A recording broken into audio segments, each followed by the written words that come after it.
Ìgbòho ṣá owó bàbá dání bóyá tí mo bá ní gbòho ṣá ẹ sọ fọkùnrin okun ọmọ májàsọlá ìjàgbá ìrọ̀rùn tó ń bá ní ìjàgbá nírẹ̀ o.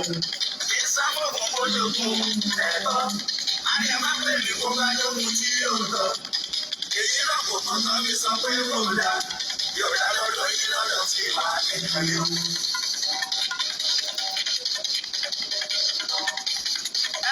Olúwa ló bá wa mú Sunday wá. Bẹ́ẹ̀ rẹ̀ ayé aláàsì. Ọ̀rọ̀ níyàn tó ń yẹ lájúlé ọ̀run. Ọ̀run mi là ló ra Yorùbá lójú. Àwọn alálẹ̀ Yorùbá tí wọ́n ti kó tán sí lọ. Ẹ̀rẹ́ ra òkú látàná títí lèrè. Lọ́wọ́ sára àwọn ọmọdé nílé yìí. Fọ́nrán mú ọmọ Yorùbá. Lálẹ́ bọ́ kúrò lóko àwọn ẹrú. Àwọn aláwọ̀ máa gbára sílẹ̀ ẹ̀rọ. Lọ́ra sọ sílẹ̀ ẹ̀rọ Adéyọlá. Sáré kò kọ́ máa ṣe kú ṣíṣe lọ. Ọmọ Yorùbá pátá bẹ̀rẹ̀ ìyẹn. Ọmọ onínú kù ní ayé pè lápọ̀ ni. Sáré kò kọ́ máa ṣe kú ṣíṣe lọ. Ọmọ Yorùbá pátá bẹ̀rẹ̀ ìyẹn. Ọmọ onínú kù ní ayé pè lápọ̀ ni. Pòfẹ́sọ̀ Báyìí tó jẹ́ Akintoye o. Wọ́n ló má mi kọ̀ máa ṣe kú ṣíṣe lọ. Àwọn ènìyàn ọmọ adé ẹ̀ mọ́. Sunday kò ló máa ṣe bó ṣe ṣe lọ. Ọmọ Yorùbá padà bẹ lẹ́yìn rẹ̀. Àpò ìtọ́kù lé ayé pẹ̀ lákọ̀ọ́lẹ̀. Bóyá kéré o. Kéré o. Bóyá kéré o. Kéré o. Ọmọ Yorùbá. Kéré o. Epo lè tó sọ fún tòkó. Kéré o. Lájọsọ kò rò fún bẹ̀. Kéré o. Yorùbá jẹ́ káròlú o. Kéré o. Lálẹ́ bọ́ kúrò pẹ̀lú o. Kéré o.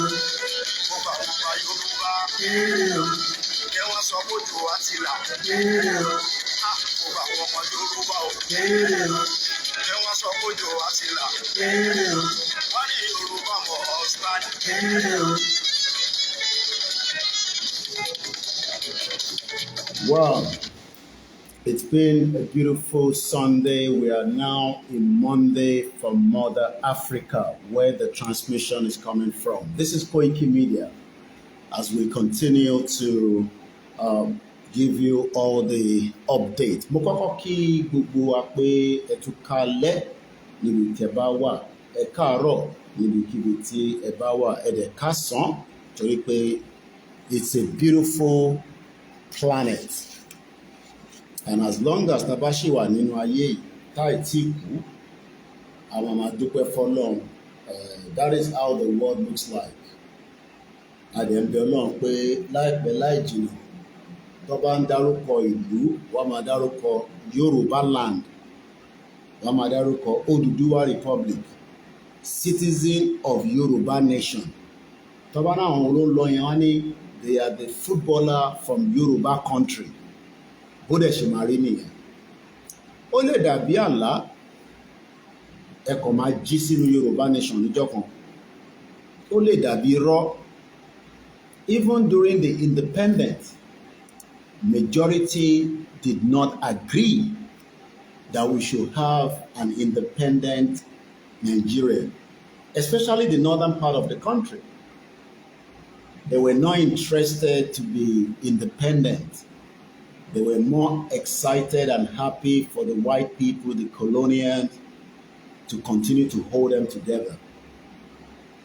Àwọn bàbá Awólọ́wọ̀ ti lo sáà tí wọ́n dẹ̀ lò dáadáa. Àmọ́ sáà tá wà yìí, sáà tí Professor Adébánjí Akintoye òun la wà lọ́wọ́lọ́wọ́ yìí.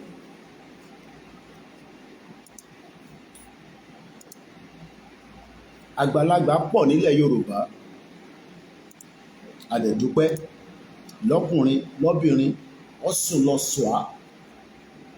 Àmọ́ kò ń ṣe gbogbo wọn ni wọ́n rí vision tí bàbá Akintoye rí látara pé kíran Yorùbá kó dá dúró gẹ́gẹ́ bí ìlú kan tóun náà máa ní àwọn citizen ẹ̀ tí wọ́n jọ máa ṣe dáadáa nínú ẹ̀.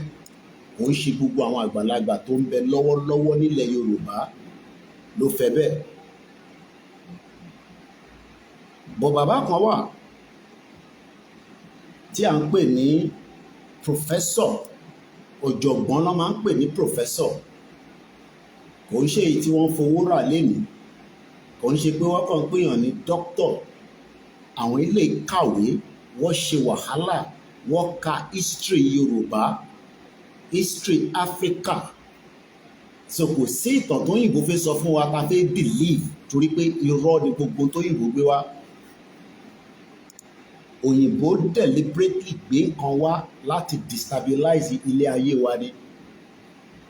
Lóòótọ́ àwọn nǹkan míì wà ńbẹ̀ tá lè fi jàǹfààní lára wọn, àmọ́ in tá lè fi jàǹfààní ara wa ni pé ká gbọ́n tí bàbá Akíntóyè sọ.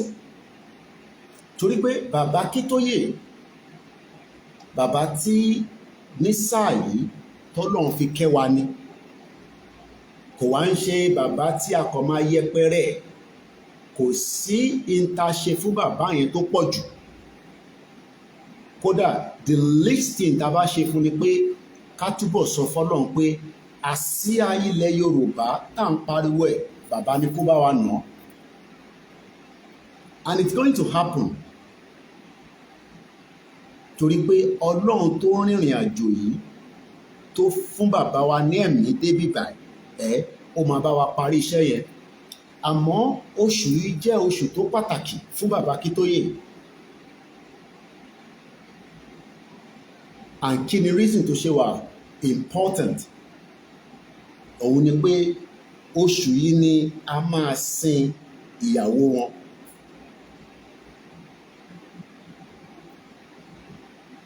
And we are talking about someone that is unique. A ní àgbàlagbà tó pọ̀ nílẹ̀ Yorùbá tí a ń fi ọ̀wọ̀ fún. Kódà àwọn tí wọ́n gbàgbọ́ fún Yorùbá nation tí wọ́n jẹ́ àgbàlagbà, a lè disrespect wọn, àmọ́ à ń fi ọ̀wọ̀ fún wọn pé látara ìwọ̀nba ọmọlúàbí tó ń bẹ lára wa. But tí bàbá Akíntóyè is a special one. We can't joke with it. And that is the reason why we feel down. Láti jẹ́ kí bàbá mọ̀ pé àwa ọmọ yín a dúró tì yín, and we are not leaving you alone. Látara bẹ́ẹ̀ ni àwọn nǹkan náà ń gbégbésẹ̀ ní different quarters, torí pé kò ń ṣe èmi nìkan lọ́mọ bàbá.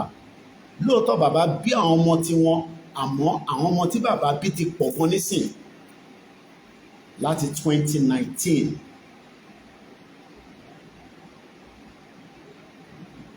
Kò wá sí ń tẹ́sọ sí bàbá. Bàbá gbà pé ẹ̀yin ọmọ tí ẹ mọ̀ kankan lẹ́ ń sọ̀rọ̀ sí wọn. When you meet him and see him, you realize that at that age, kí wọn náà bẹ Ọlọ́run pé k'Ọlọ́run jẹ́ ó dàgbà tó bàbá yẹn. And it's always a privilege each time I have want to see him since 2021. So to be closer to him now, ó yàtọ̀ sí telephone conversation. The feelings, and every time I've seen him, like I did just some few hours ago, I could see the joy in his eyes. Because bàbá yẹn mọ̀ pé in tí a lè fi ní àṣeyọrí gẹ́gẹ́ bí ọmọ Yorùbá ni pé ká ní independent Yorùbá country and get the hell out of Nigeria as quickly as possible. But ká tó get the hell out of Nigeria, a gbọ́dọ̀ kọ́kọ́ gbé màmá wọlẹ̀. Màmá wo là ń sọ̀rọ̀ ẹ̀? Oríṣiríṣi màmá náà ló wà. Àwọn màmá kan wà, wọ́n tẹ́ fẹ́ gbọ́ pé nǹkan kan ṣe pẹ́kẹ́ sí bàbá Akíntóyè, especially àwọn tí wọ́n ń bú bàbá lórí social media, tó ń wa ọ̀rọ̀ sí bàbá, tó ń sọ bàbá di orúkọ tó wù wọ́n látara pé wọ́n feel pé bàbá kò ní kankan tó lè offer ju pé ó kàn sọ fún wa pé Yorùbá nation máa wá àmọ́ kò tí ì dé.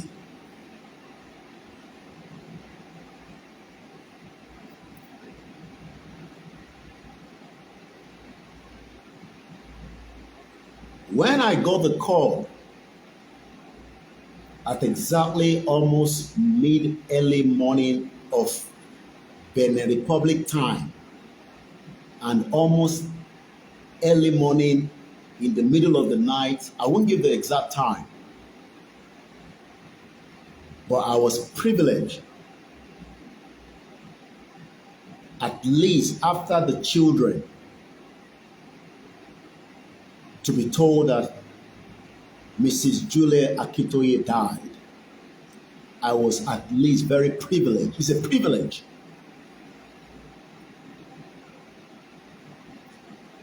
And I knew that at that point, we needed to be much more stronger for Baba Akintoye. And that was when I planned to travel down from that day, which was last year. Even though we were planning to come down,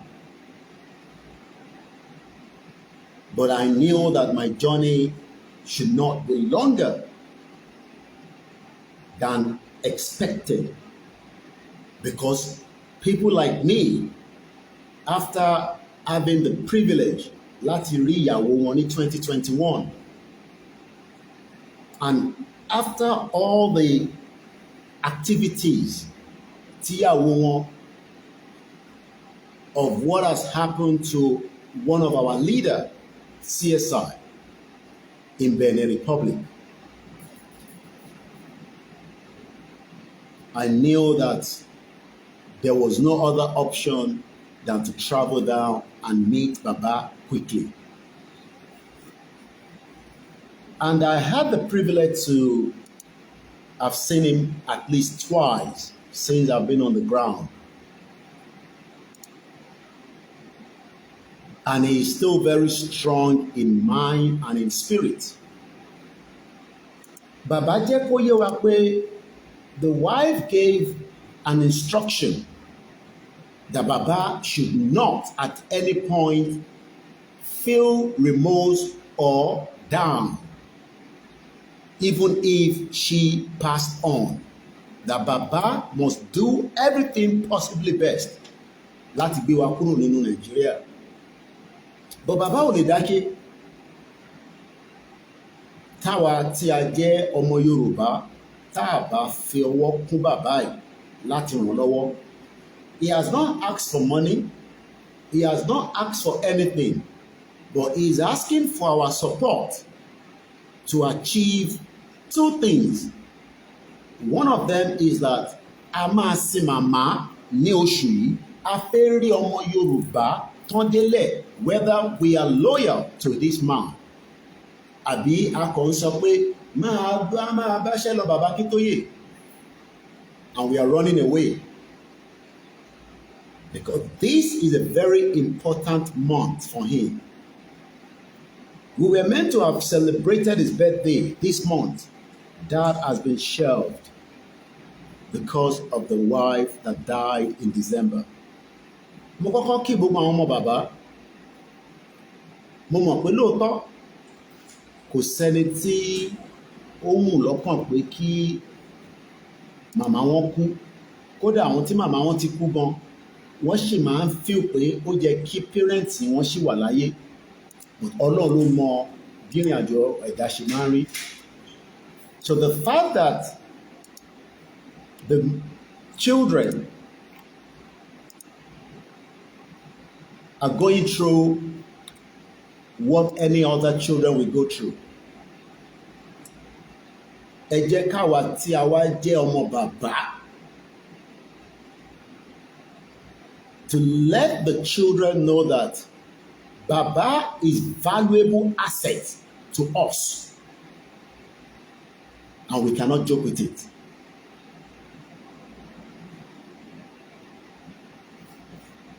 Topani, one of our valuable assets at this generation, it is Professor Adebanji Akintoye, nobody else.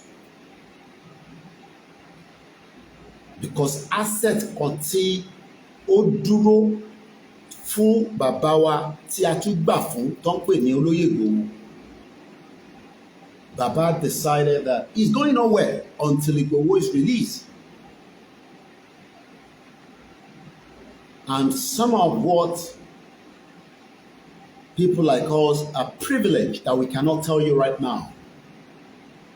Láwọn kan tí bàbá ṣe ní wàhálà during that 2 years period of the pin down, I call it the pin down of Igboho by the Fulanis, with the hope that one máa pin ẹ̀ mọ́lẹ̀ and he will not have the privilege to do what he's doing right now again. Bàbá gbìyànjú tí wọ́n sọ pé bàbá ni bàbá yìí, and the wife as well. Both of them were moving back and forth láti sọ fún bàbá Akintoye, láti sọ fún Igboho pé we are not going to leave you alone. And one of the first things Baba did, I was in transit when CSI was pinned down in 2021. Ó dàbí àná. And let me say thank you so much once again to the president of Benin Republic, Patrick Talon. You looked at the case, you knew that there was injustice somewhere, and you did exactly what any other human being would have done to set Igbohos free, because Igboho is not and was never a criminal. The criminals are known in Nigeria that invaded his house and wanted to kill him, just like they killed Bola Ige. Tí wọ́n máa ń pariwo nísìnyí pé government Bisi Akande is on record. Bisi Akande is telling us that the federal government killed Uncle Bola Ige. He was also asked whether it was Obasanjo. He said, I don't know. It could have been the same thing with Dr. Chief Sunday Igboho. Igboho would have been killed, and we would have been told that they are unknown gunmen. Kódà wọ́n máa ní kò tẹ̀ ṣe sójà ló lọ síbẹ̀. Kódà wọ́n máa sọ pé kò ń ṣe pólíìsì ló lọ síbẹ̀. Kódà wọ́n lè sọ pé kò sí babaláwo gan tó lọ síbẹ̀. Maybe some of you did not hear that before, that wọ́n gbé babaláwo wá sọ́dọ̀ Igboho on the 1st of July 2021 to kill him. Mo kí gbogbo ẹni tẹ́ wà lórí ìjókòó, ẹ má yẹ kí n máa dárúkọ, because when I go straight into the program like this, I do not want to be distracted. Kò ń ṣe pé mo fojú pa yín rẹ́. You are all important people in this movement. Kò sẹ́ni tó jura wọn lọ. Me having access to Baba Akintoye Igboho does not mean nothing. Every single one of us are assets to this movement, even those that disagree with us, because kò yé wọn ni, tó bá yé wọn, wá understand pé the Fulani agenda is real. Even if it's going to take Fulani 1,000 years, they will take your land because wọn ní ilẹ̀. Imagine that the federal government wanted to kill Igboho, and they also knew that as Yoruba people, there might be some kind of spiritual that Igboho has put in his house, and it will be difficult for them to get him. Remember, they were not going to arrest Igboho, they were going to kill him. For those of you that are joking, that say that Igboho ti ń sọ̀rọ̀ jù, ó ti lè wà abusive jù, tó bá jẹ́ pé wọ́n ti pa bó ṣe pa Uncle Bola, if Uncle Bola Ige was shouting and crying out, maybe he would be alive today. Tó bá jẹ́ pé Uncle Bola Ige was crying out to the public continuously, maybe he would be alive today. Look at how he was killed while his children and the wife was at home, and all the security tó fún Uncle Bola Ige, wọ́n ní gbogbo wọn lọ jẹun. Ẹ̀sọ́ pọ́lọ́ tó bí lọ́ba. The people that are meant to protect one of the most important person in the government as at the time of Obasanjo's government, wọ́n ní gbogbo wọn pátá wọ́n lọ jẹun. Do you believe that? That the soldier, the police, the special man, we are not talking about 5 security. We are talking about probably about 10 security that are meant to protect the Chief Justice of Nigeria. Now you should understand why Tolulope Arotile was killed. Just like that. Ó dà ń pé ẹ̀gbọ́n tí mò ń sọ yọmọ Yorùbá. Uncle Bola Ige died as the Chief Justice of the Federal Republic of Nigeria. Igboho would have been killed like that as well, and they would have told us in some of their analysis, because I see Bisi Akande has so much to say, but Ono Onile saw because he wants to die with the real story of how Uncle Bola Ige died. And these are meant to be Yoruba elder people. We'll come back to that. I don't want to lose focus. Ẹ jẹ́ ká padà sọ́dọ̀ Professor Akintoye. It's a special month. Bàbá will be 90. Gbogbo ẹ̀yin tí Ọlọ́run bá fún ní agbára gbígbàdúrà, ẹ máa fi àdúrà ran bàbá Akintoye lọ́wọ́ ní every blessed day títí tí a máa fi délẹ̀ lérí. Not just because we're going to bury the wife, but so that it can be strong in the body and the spirit to fulfill the mission and the vision of taking us out of the contraction, don't we, Nigeria? But for now, our focus is the burial.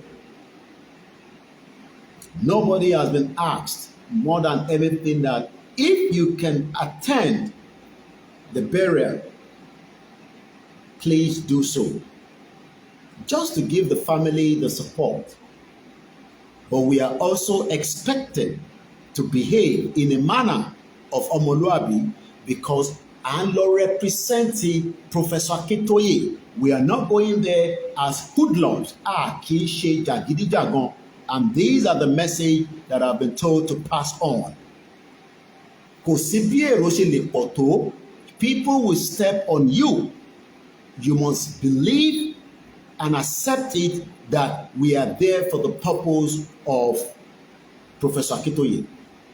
Torí kò ń ṣe pé gbàtà bá débẹ̀ tán during the burial and tó bá ní kẹ́ lọ báyìí ìgbà yẹn ló máa sọ pé no o lè lọ báyìí ó fẹ́ mọ tó ń ṣẹlẹ̀ níbẹ̀ yẹn. That means we have disrespected the most valuable asset that we have. There will going to be a big turnout.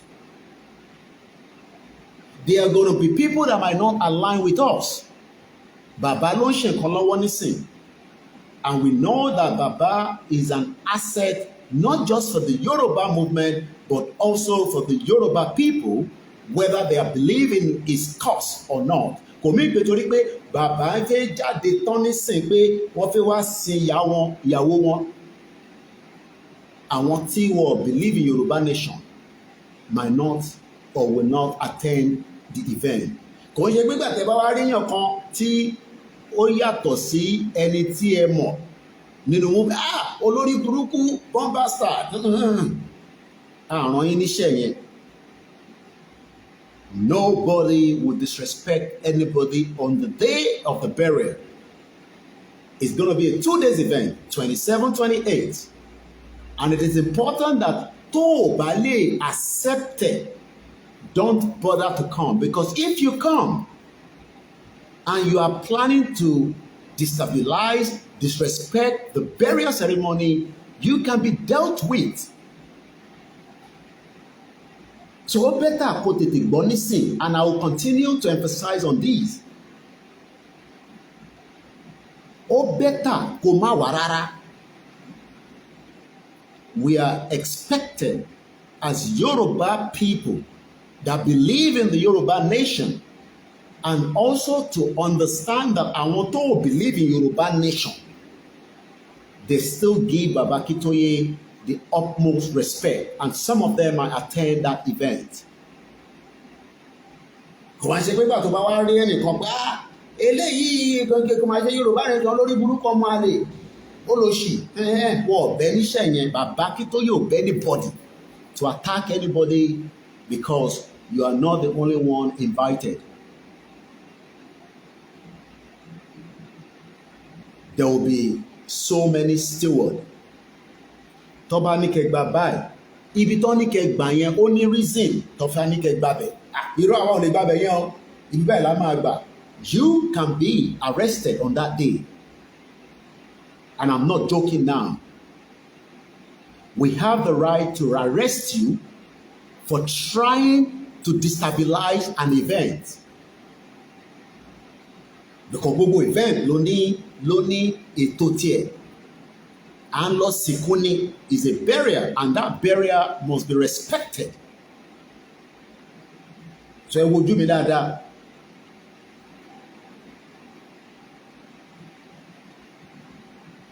And when I'm coming out like this, it is coming from the topmost person.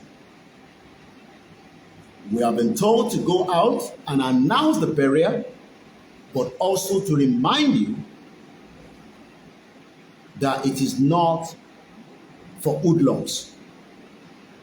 Tó bá fẹ́ ṣe hoodlum, ó lè pàyà tiẹ̀ náà kó ṣì kó yẹ kẹ́ ṣe kẹ́ dábẹ̀rú. You have the right, ó lè pàyẹ́, ó lè pa bàbá ẹ̀ gọ́sẹ̀, kó wá kó àwọn hoodlums lọ síbẹ̀ kẹ́ lọ sìnkú yẹn.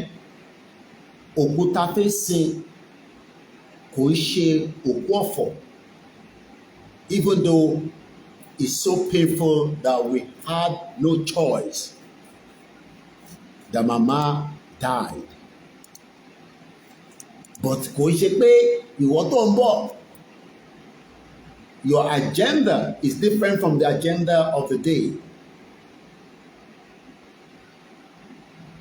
Ẹ gbọ́ mi dáadáa. I can tell you that there will be CCTV 24/7 that you might not even see. Tòtò bá rò pé ó jẹ lọ nínú event yẹn, tó bá play video padà a máa wọ ẹ kàn. So let us respect the family.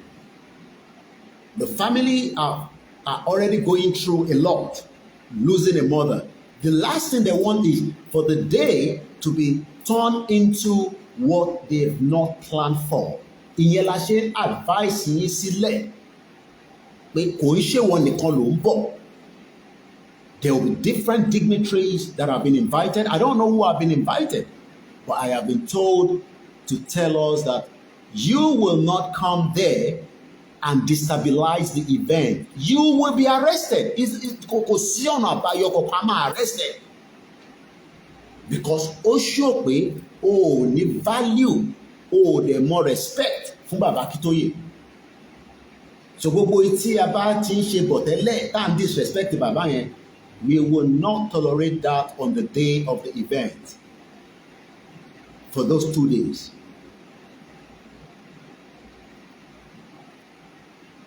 Mo kí gbogbo alẹ́ nǹkan sí.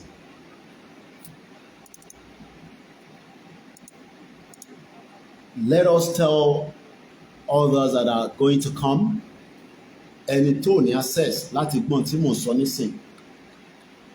I should even have been recording this as I do all the time, but I forgot. But I will record from wherever I have so much time to discuss. Mo kí gbogbo alẹ́ nǹkan sí. This is Koikimedia, bringing the world closer to your doorstep. As we continue to prepare for the big event that we never planned for. But bó ṣe wọn náà ló ṣọlẹ̀. And we must accept that it has happened and it is beyond us. And that is the death that happened on the 25th of December 2024 of Mrs. Julia Olubusola Akintoye, the wife of Professor Adebanji Akintoye, the leader of the Yoruba Self-Determination Campaign. She will be buried in Ekiti, but there will also be service of song in Lagos State on the 24th of this month. I'll be telling you the church somewhere, I believe, in Isolo. But the waykeeping itself will happen right in Ekiti in Ekiti State on the 27th of February 2025. Funeral service and reception will also be held in Ekiti on the 28th of February 2025. All these will be happening at Afe Babalola University for the reception. The church that event will be happening, I'll be telling us as soon as I have all the details. But the most important is fún àwa tá believe and accept Baba as our father. Some of us is not just a father, is more than a father. Tọ́lọ́run sí wa, because most of us never had the privilege to even get close to hear Awolowo, apart from àwọn tó gbádùn Awolowo during the Western region. But Baba is Arole Baba Awolowo. And nobody prayed for what happened. But Baba ti gbà fún Ọlọ́run. Àwa ni ká wá wà in our topmost behavior during the process that is going to happen in Ekiti State. Kò ń ṣe rally là ń bá lọ sí Ekiti State, ẹ gbọ́ mi dáadáa. We are going for a funeral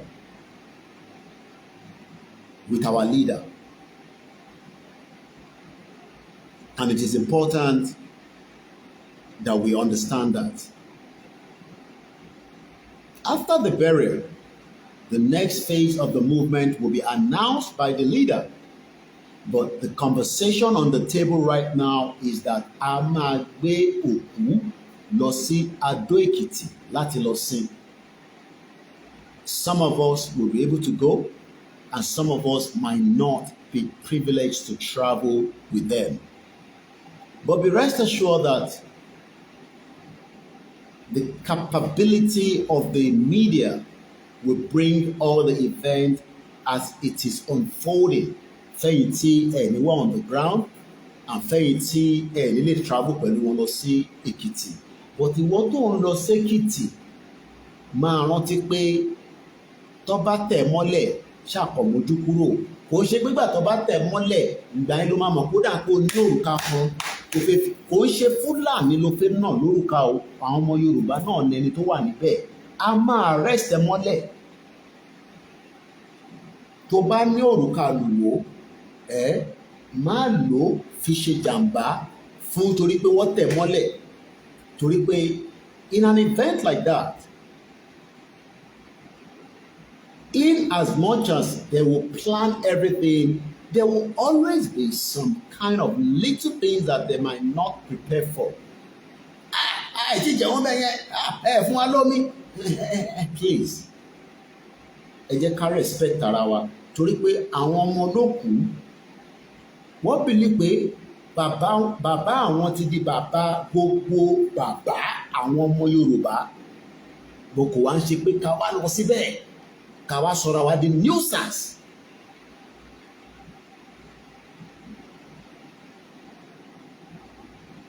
Kò ń ṣe pé ká wá débẹ̀ ká di nuisance kalẹ̀. Ṣé mọ̀ pé number one, a disrespect òkú yẹn. Ìyẹn àkọ́kọ́. A tún wá disrespect bàbá. A tún wá disrespect àwọn ọmọ olókùú.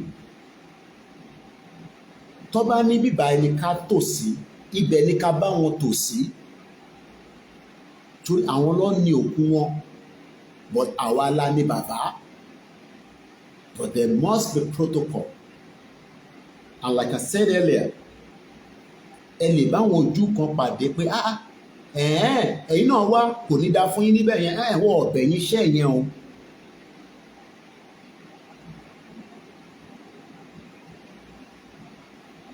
Wọ́n ọ̀bẹ̀ yín níṣẹ́ yẹn because bàbá sì jẹ́ bàbá ọ̀pọ̀lọpọ̀ ọmọ Yorùbá nínú Nigeria tí wọ́n dẹ̀ believe in Yorùbá nation. As much as Baba might try to convince them that ọ̀nà àbáyọ nìyẹn, wọ́n dẹ̀ náà wọ́n gbà. Some of them might not even be in politics. We've got to remember that. So that means there will be many different people, and we are giving thanks to the governor of Ekiti State ahead for the job that they will be doing on the day on behalf of the family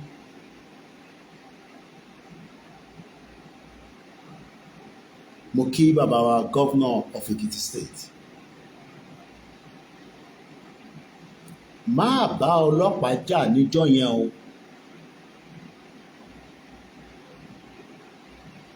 Má bá Àmọ̀tẹ́kùn jà tó bá jẹ́ pé máa wà níbẹ̀ o. Má bá sójà jà.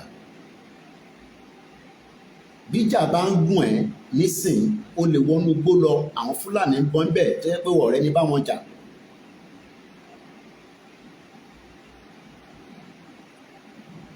Má wàá lo nǹkan kan nínú ibẹ̀ yẹn pé torí sójà torí yẹn àbọ̀ ọlọ́pàá torí yẹn kò sẹ́ni kankan tó ń bẹ̀ iṣẹ́ yẹn o. I will continue to emphasize these. Torí pé tó bá dìgbà tí wọ́n bá mú ọmọ Yorùbá kan, káwọn kan máa bẹ̀bẹ̀ pé ọmọ Yorùbá ni ẹjẹ́ àfi sílẹ̀ nígbọ́. And that's the reason why ta ṣe ń tètè sọ sílẹ̀. And I expect and believe that all our other medias will pick on these and also tell you on their platforms.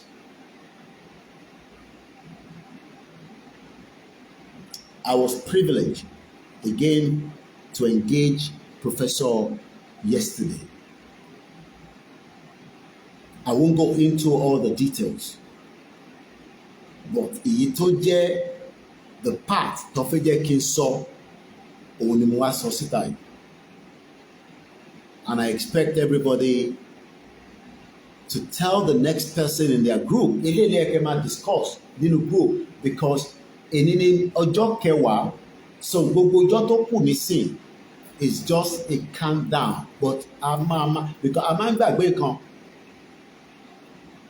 O lọ síbẹ̀ kó lọ máa fẹ̀gẹ̀ pé o fẹ́ bá ọlọ́pàá jà, because if the governor is providing maybe their security to protect us, to traffic control, FRSC, kò wá ń ṣe gbà yẹn ni wọ́n máa wá jáde ló máa wá bínú pé kí ló dé tẹ̀ǹdẹ́ wa dúró ẹja kọjá àwọn ọmọ Yorùbá nation ládé. Kò sẹ́ni kankan tó bẹ̀ nìyẹn. Ó bẹ́tà kó jókòó sínú ilé ẹ̀. Ó bẹ́tà kó jókòó sínú ilé ẹ̀. Kó má wá di nuisance. Torí kò ní wọ́tẹ̀. Especially we are Yoruba people. Ìta ń jà fún kò kúrò níbẹ̀. Èmi ti sọ ẹ́ fún yín tí ẹ bá máa dìjà. Ó máa dìjà lẹ́yìn. But for now, ìjà kọ́ là ń gbé lọ sí the burial. Just like we had during the CSI mother's burial. Some of us knew that everything went as it's meant to be. Kò wá sí nǹkan tó lè ṣe tó lè perfect. There will still be some, bits there. Àwa la máa adjust. I remember as an example, one of our media team on the Koikimedia, ó fẹ́ fún wa ní headache nígbà burial olóyè. The way the phone was turned upside down, orí ń fọ́ mi níbi tí mo wà. I then try láti control pé gbé fóònù padà báyìí, and ọ̀dọ̀ tiẹ̀ dẹ̀ ní gbogbo yẹn wò, because it was the closest to CSI on that day. But I accept pé ìlà máa ṣe sí. I'm sure some of you remember those videos. So I am just using that as an example, so that kó má dijọ́ burial nígbà tó bá ń pín ẹ̀bà ẹ̀bà tí ó jẹ́ kó pass on, ó tútù mú kan sábẹ́ tébù, ìkan wà lórí tébù, ìtọ́ ní kó pass sẹ́dọ̀ the next person, ó dẹ̀ fi sábẹ́ tébù tiẹ̀ bẹ́ẹ̀. torí ẹ̀bà méjì ló fẹ́ jẹ even though pé ẹ̀bà kan ló yẹ kó jẹ. Ẹ jẹ́ ká behave torí pé n tá à ń lọ fún kò ń ṣe torí oúnjẹ la ṣe ń lọ. Lóòótọ́, like I said in my broadcast yesterday, starvation ti wà nílẹ̀ Yorùbá. Ìdí tí bàbá ṣe ń pariwo pé ká tètè kúrò ní Nàìjíríà nìyẹn. Bọ̀ kò wá ń ṣe pé à ń lọ sí òkú yẹn pé torí a fẹ́ lọ jẹun.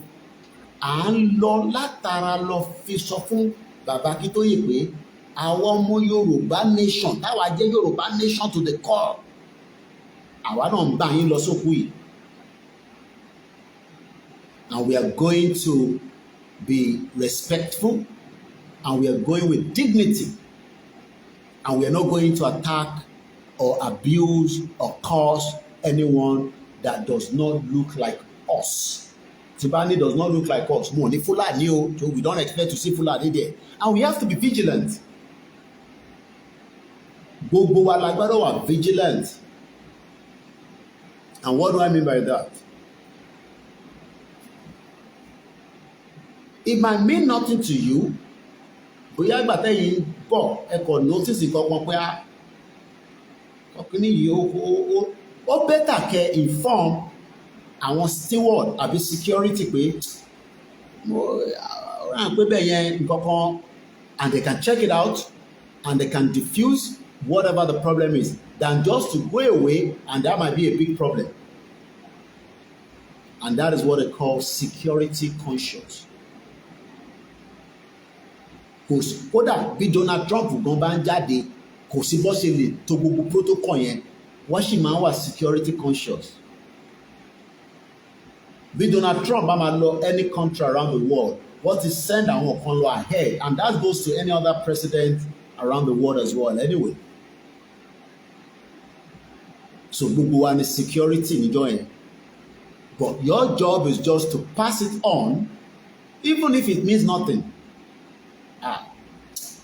Àwọn kan dúró síbẹ̀ yẹn, and they might just be Yoruba people that are just having báwa dẹ̀ like fàájì gan. Yọ ti rọ ọmọ kan tó ń bá sọ̀rọ̀ lẹ́gbẹ̀ẹ́ kan náà bẹ́ẹ̀ yẹn tó kọ́ tọ́wọ́rọ̀ bá ti wọ̀ láàrin àwọn méjèèjì, adult ni wọ́n, and they can check it out quickly and they can say kò sí nǹkan kan bẹ́ẹ̀, and it could be something that is important that they need to look into. I have 10 more minutes before we go to the next discussion, and then towards the end of the program, I will wrap it up again with summary of the burial, because we have another topic to pick on at exactly an hour into the program. So, as we have all been told and we are all aware, let me just show you the leaflet one more time before we. So that is you have all seen it. I've used it as the terms, but I just decided to show you one more time. That is the wife of our leader, Mrs. Juliet Olubusola Akintoye, tó ṣaláìsí ní December 25th ní ọjọ́ Kérésìmesì ìyẹn lọ́dún tó kọjá, tí wọ́n máa ṣe ìsìnkú wọn ní láti on the 24 ìyẹn ní service of song nílùú Èkó. Wọ́n máa ṣe wakekeeping ní Adó Ekiti ní on the 27th oṣù táwa yìí. Wọ́n dẹ̀ máa sin òkú lọ́n the 28th. Jíjẹ múmu ó dẹ̀ máa wà ní on the 28th yẹn náà. Gbogbo ẹni tí ó ń bọ̀ gẹ́gẹ́ bí a ti ṣe sọ, ẹ jẹ́ ká ṣe gẹ́gẹ́ bí a ti ṣe sọ fún wa pé ọmọlúwàbí ni wá. Kò ń ṣe rálì là ń bá lọ sọ́hùn, ìsìnkú là ń lọ ṣe lọ́hùn. Gbogbo bá dẹ̀ ṣe fẹ́ lọ tá máa fi padà sí gbogbo ibikíbi tá bá ti wá. Kogi la ti ń bọ̀ ni, Kwara ni, Amẹ́ríkà ni, Japan ni, Australia ni, New Zealand ni, London ni, gbogbo ibikíbi tá bá ti ń bọ̀. Ọba Elédùmarè á fi ìṣọ́ ẹ̀ àti ààbò ẹ̀ á fi ṣọ́ gbogbo wa padà lọ sí ilé wa. Ìyá dàgbà àmọ́ ohun àpékọ́ túbọ̀ pẹ́ fún wa, àmọ́ bí gbogbo wa ṣe mọ̀ pé kò sí tá bá lè ṣe ju pé ká dúpẹ́ fún ẹ̀mí. And like I said, I was with Baba yesterday, and that's all I can tell you. Baba is strong. Baba is doing very well, and he continued to say that Ishe Yoruba Nation has not stopped because of the death of the wife. Rather, Baba is even much more stronger than before, and that is something that we should all be excited about. Pé Ọlọ́run fún wa ní bàbá yìí, kí Ọlọ́run tó wá jọ kó túbọ̀ lọ́wọ́ ẹ̀mí bàbá wa ìyẹn Professor Adébánjí Akintoye àti gbogbo àwọn tí wọ́n yí wọn ká tí wọ́n ń ṣe ètò ìsìnkú náà àti gbogbo àwọn bàbá wa àtàwọn ìyá wa níbikíbi tí wọ́n bá wà. Orúkọ mi ni Ọláyọmí Kóìkì. Gbogbo ẹni tó bá gbọ́ recording tí à ń ṣe lọ́wọ́ yìí, ẹ bá wa make sure pé ó lọ sí gbogbo group, àwọn group leaders, àwọn tó jẹ́ admin, ẹ máa emphasize ní gbogbo inú platform pé ìsìnkú là ń lọ ṣe o, kò ń ṣe rally. Kọ́ má sọ di ohun tí àwọn mọ̀lẹ́bí ò fẹ́. Ohun tí mọ̀lẹ́bí fẹ́ ni pé kí gbogbo wa ká wá bá wọn ṣe àjọyọ̀. Lóòótọ́ kò ń ṣòkú ọ̀fọ̀, à ń lọ bá wọn ṣàjọyọ̀ ni. Tó bá tẹ̀ mọ́lẹ̀ níjọ́ yẹn, má fi ṣèbínú. Tó o bá rí ẹ̀bà jẹ, kò ń ṣe dandan tó bá délé ẹ̀ o lè lọ tẹ̀bà àbí kó bọ́ sẹ́gbẹ̀ẹ́ búkà kó ra ẹ̀bà. Tó o bá rí omi mu, we hope that all that is not gonna happen because ètò ti lọ rẹpẹtẹ fún gbogbo yẹn. Fẹ́yìn tí ẹ fẹ́ ra aṣọ òkú, I'm sure gbogbo group ti ń ṣètò bí olúkálukú ṣe lè rà ní bó ṣe ní kẹ́ reach out sáwọn tí wọ́n ń ta àǹkárá. So gbogbo yẹn, I'm sure everybody is aware of that. So kẹ́ ẹ rán style tó dáa, kí a jáde dáadáa, and as usual, from the media perspective of ours, we are preparing just like we did during the burial of CSI's mother. We will be doing a bit more to make sure the coverage coming out fantastic well. That is the reason why we are investing quickly, in some of the top gear materials, especially as the laptop that we requested for, which by the time I sent the money on Saturday, it was just too late for them to get to Computer Village. But that laptop will be picked up by God's grace tomorrow. It's part of what we're going to be using for the live streaming and many other things as well. We have capable Koikimedia team. They're all getting ready. They'll be preparing for this big day. Broadcasting will be going on continuously, and so èyí tẹ́ ń bọ̀ náà a máa gbọ̀rọ̀ lẹ́nu yín, ẹ bá wa sọ̀rọ̀ gẹ́gẹ́ bí ọmọ Yorùbá tàtà.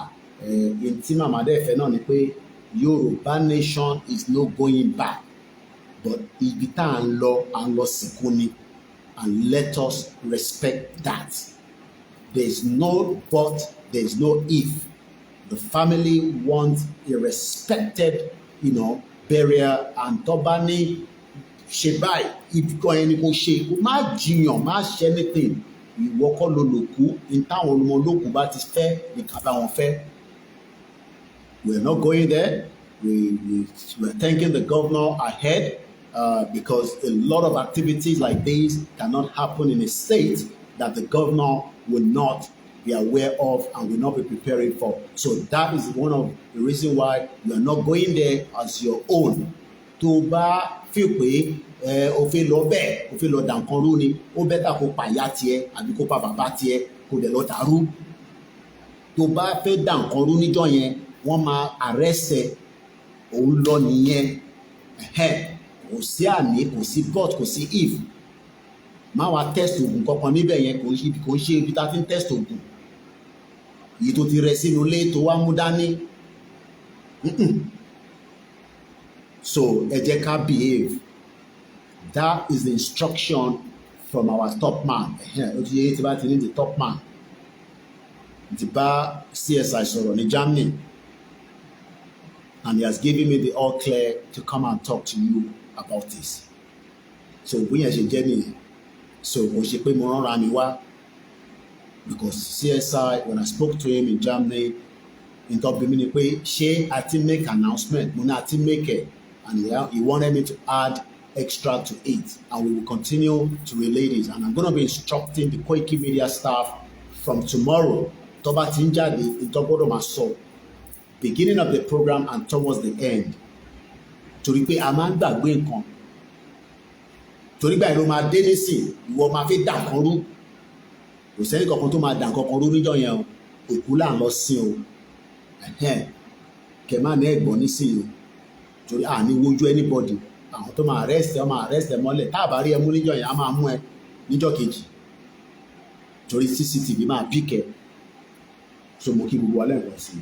Gbogbo ẹ̀yin tí ẹ jẹ́ elétò náà tẹ́ ń tò ó pé báyìí láyé fẹ́ ṣe ìná gbogbo tẹ́ bá fẹ́ ṣe Ọlọ́run fún wa ṣe á dẹ̀ mú ọjọ́rú lágbára Olódùmarè. Èmi ni Koikimedia tí gbogbo yín mọ̀ tí mo tún jẹ́ agbẹnusọ fún bàbá wa Dr. Chief Sunday Adéyẹmọ Ìgbòho tí gbogbo yín mọ̀ ní Ìgbòho Òòṣà. Now that is on that. Ẹ jẹ́ ká padà wá sínú program nísìn torí pé èyí tá a fẹ́ wọlé sí nísìn ìgbà tí mo rí lè wọ́n ní a ti wọ wàhálà èmi máa ní ọ̀ntì tá a bá kúrò ní Nàìjíríà láàní sínú wàhálà but ìgbà tá a bá ṣì wà nínú Nàìjíríà wàhálà la wà nú ẹ̀ a dẹ̀ lè nísinmi Koiki yé máa sọ̀rọ̀ bẹ́ẹ̀ Ọlọ́run ajá ní a lè nísinmi bí la ti fẹ́ rí sinmi sí mo ní bọ́lá máa rí a lè rí sinmi because ìlú yàn fún wa ní peace of mind kò dẹ̀ fún wa ní joy ìbànújẹ́ ló jẹ́ fún wa àbí kò ń ṣe ìbànújẹ́ fẹ́yìn ìbànújẹ́ ni ẹni tó lówó lọ́wọ́ kò gbádùn ẹni tó lówó lọ́wọ́ wàhálà so ìbànújẹ́ òun ni Nàìjíríà jẹ́ fún púpọ̀ nù wa so èyí tí a fẹ́ sọ̀rọ̀ lé lórí nísìnyí nípa ìrìn àjò Yorùbá nation àti many other areas tí mo fẹ́ pick on. Nígbà tá a ṣe program láàárọ̀ ẹ̀ I was struggling ó ní kankan tí mo fẹ́ mẹ́nu lọ bá but mo wá article yẹn I couldn't find it but ẹ mọ̀ pé àwọ̀ ò ní sọ̀rọ̀ ká má mú bẹ́ẹ̀ mo ti wá rí article yẹn padà so èyí tí mo fẹ́ ṣe nísìnyí ni pé màá kà fún wa àwa jọ gbé yẹ̀wò bó bá ṣe wáyé yìí sí ẹ ṣàlàyé fún mi but àkọ́kọ́ mo lè fi àsìkò yìí láti fi kí gbogbo wa pé ẹ máa tún káàbọ̀ sórí ìkànnì yìí a lè dá ṣe bí àṣà brọ́dà mi àròlé tẹ́ntẹ́ mo ṣẹ̀wọ́ program wọn tán ni tálàwá bíyàn jókòó 3 hours sí níbàá tíyàn bá rí ní ọ̀kankan bó bá yẹ̀yẹ̀ wá ṣe nìyàn máa pálẹ̀ ẹ̀kọ̀ọ̀kan ló àlọ́ sùn ni ẹ̀yin náà lẹ́ ń bá wa pín program wa. And like I always say, especially àwọn tó máa ń ní wọ́n fi Yorùbá nìkan wọ́n fi ń pawó ni wọ́n fi Yorùbá ẹ jọ ẹ má confuse àwọn èèyàn wa.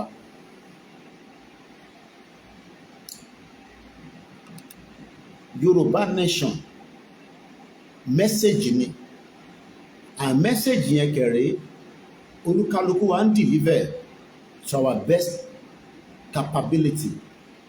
Mo kí brother mi Mass B mo rí ẹ bẹ́ẹ̀ mo kí ọkú iṣẹ́ takuntakun kò ní sú ẹ kò ní rẹ̀ mo lọ bẹ́ẹ̀ mo kí gbogbo ẹ̀yin tí ẹ ti wọlé tí bá ní máa dárúkọ gbogbo wa as usual ilẹ̀ máa mọ́ bá mi níbí báyìí ó yẹ kí n lọ sùn ní àmọ́ ṣe ni inú mi máa ń dùn nígbà tí bá rí bàbá Akíntóyè tara bàbá yẹn le kókókó bí ọ̀tá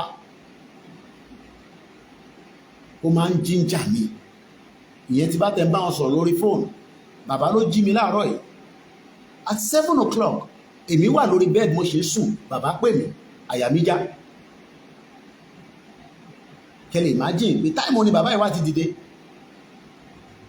7 o'clock ni bàbá pè mí láàárọ̀ yìí ìyẹn láàárọ̀ àná kí o ti wà ní another day báyìí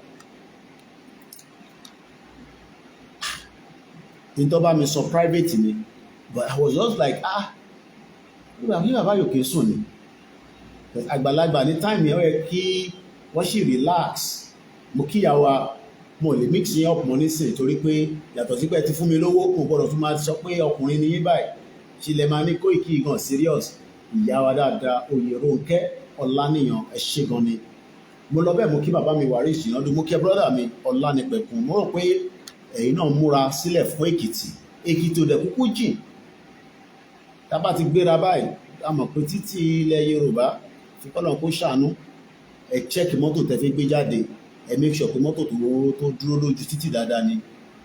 Tó bá dẹ̀ pé fẹ́ lọ́wọ́ public transport ni, ẹ plan ahead. Ẹ jẹ́ ká lọ yẹ bàbá yìí sí. Ẹ jẹ́ ká lọ yẹ sí. Bàbá yẹn ó tó bẹ́ẹ̀ ó jù bẹ́ẹ̀ lọ. Bàbá yẹn tó bẹ́ẹ̀ ó jù bẹ́ẹ̀ lọ. Announcement on the record for the record of our Yoruba daughter funeral. Elder Julie Akintoye burial rite passage and condolences taking place late February. Ẹ̀yin tí ẹ bá lè dé láti diaspora, ẹ fi ṣírò pé tó bá jẹ́ màmá tiyín ẹ máa wálé. Mo mọ̀ pé ticket àti pé ta lè máa abroad, but ẹ fi ṣírò pé tó bá jẹ́ family tiyín náà ẹ máa ṣàwọ́ ọ̀nà ẹ sọ fún wọn níbi iṣẹ́. Ọlọ́run dẹ̀ kúkú ṣe ìlú òyìnbó tí wọ́n bá sọ fún wọn pé my mother die, àìmọye mother yàn tí tó máa kú torí àwa máa ní mother tó pọ̀. Tó bá ní but you peace, but you told us your mother died. And yes, another mother has died. I'm sure kò wá fún yín láyè fáni tí ó bá láǹfààní àti lè wá nìyẹn. Tẹ́ bá dé ní on the 24th, ẹ bá service of song ní Lagos State 25th. Ẹ dẹ̀ máa tẹ̀lé wọn lọ sí Ekiti. Àbọ̀rọ̀ mo yé yín nísìn. So mo kí brother mi Sùnbọ̀ ẹ̀kalẹ́ àbẹ́kàárọ̀ ọ̀dẹ̀ la máa sọ. Mo wá lọ bẹ́ẹ̀ mo kí ìyá tó bí mi lọ́mọ torí pé ọ̀pọ̀lọpọ̀ èèyàn náà ni wọ́n á máa pè yá ì pé iṣẹ́ tọ́mọ ẹgbẹ́ ó tẹ̀ ti die down díẹ̀ nísìn nígbà tá a tẹ̀ kọ́kọ́ bẹ̀rẹ̀ ni. Mo wá lọ bẹ́ẹ̀ mo kí gbogbo àwọn ìyá dáadáa náà, alájà wáì, alájà bàrúwá, alájà adéyẹyẹ, gbogbo àwọn Muslim association tó ń bẹ ní London, tó ń bẹ ní Canada, ẹ̀yin Christian. Mo kí bàbá mi Adébóyè dáadáa. Lóòótọ́ gbogbo sígbà tí mo ní pé bàbá yẹn sórí program, mo kí wọn dáadáa. Mo lọ bẹ́ẹ̀ mo kí gbogbo àwọn wòlíì. Mo kí pastor Emmanuel Tọ́gbà mọ̀ fojú payín rẹ́ ìgbà tí mò ń sọ̀rọ̀ lẹ́ẹ̀kan yẹn mò ń fẹ́ máa dárúkọ kí máa torí mò ń record audio lẹ́ẹ̀kan ni kó máa tún di pé a máa gbórúkọ gbogbo yín lọ sínú broadcast yẹn kò ní wá make sense nígbà táwọn yẹn bá ń gbọ́ audio tó ń gbọ́ mo kí bàbá kinní kan ọkọ̀ máa bá kí ló tún ṣẹlẹ̀ báyìí. So tàbá ti ń record because recording yẹn ó help me gan, especially fáwọn èèyàn wa tí wọ́n ní internet, wọ́n ti fi internet wọ́n ti fi jà àwọn èèyàn gan nílé. Ó wà expensive, so ẹ̀yin tẹ́ wà nílé tẹ́ ṣe ń gbọ́ wa ọ̀gá ní Yamuda owó tẹ́ kẹ́ fi jẹun ẹ fi gbọ́ Koiki, ẹ fi gbọ́ this, ẹ fi gbọ́ that kò easy. So ọ̀gá ní Yamuda mo kí gbogbo ẹ̀yin tẹ́ wà lókè ògùn. So gbogbo ẹ̀ tí ìbá dárúkọ náà gbogbo yín náà ni mo appreciate. Mo dẹ̀ sọ fún yín pé ẹ ní mídíà tó dáadáa. Àwọn ò ní lọ báyìí ká lọ báyìí, ojú kan tá a bá wà yẹn la máa à ń ṣá báyìí. Mo dẹ̀ sọ fún yín pé tá a bá kanlẹ̀kùn yẹn títí tó ò bá ṣí àfìpájà òun lọ̀rọ̀ tó wà nílẹ̀ ó dẹ̀ ti yé yín tí yẹn mìn. Tá a bá kàn tó ò bá ti ṣí èèyàn lè fipájà. Ìpá yẹn kọ́ lè jẹ́ nǹkan tó máa oríṣiríṣi nǹkan èèyàn lè fi ja. Ẹ mọ̀ pé táwọn ọlọ́pàá bá wá sílé èèyàn tó ní open tó tètè open tó bá fi kinní yẹn tó bá fi gbà báyìí ó máa já gbogbo lẹ̀kùn yẹn wálẹ̀ ni. Ṣé mo kí gbogbo èèyàn wa pé ẹ káàárọ̀ ẹ bá mi gbọ́wọ́ ní share button. Ẹ̀yin yẹn náà ló lè fi dùn máwa náà nú. Tá a bá jókòó sí bíbá ẹ share ẹ comment. Pastor Jerry ló ṣe parí kinní ní TBS over 120,000 people ló wà lórí ẹ̀. Gbàtẹ́ pé wọ́n ṣe miracle. Mo kí ẹ brọ́dà mi lẹ́ẹ̀kan sí Sùnbọ̀ Koiki. Ẹ bá ń kí mọ́ sí àtàwọn tó kù náà. So mo fẹ́ jẹ́ ká wá wọnú ètò lọ báyìí. Instagram wọ́n ti blọ́ọ̀kì wa, wọ́n jẹ́ ká ráyè ṣe program lórí ẹ̀. So àmọ́ tó ṣẹlẹ̀ pẹ̀lú àwa ti mark lẹ́nujọ́ mẹ́ta account mi méjèèjì kò jẹ́ kí n ráyè ṣe program lé lórí. But fi ṣèbínú ó ń ṣọmọ olókùú bẹ́ẹ̀ ni tó bá yá gbogbo wọn náà lọ máa accept pé ọmọ Yorùbá náà lè develop gbogbo àwọn kan bẹ́ẹ̀ yẹn. Mo ìyàwó mi fi àwọn tó ń bá Elon Musk ṣiṣẹ́ nípa Doge kíní department tí wọ́n fún ní Trump administration yìí. Wàláì ọmọ Yorùbá iṣẹ́ wà tá a fẹ́ ṣe.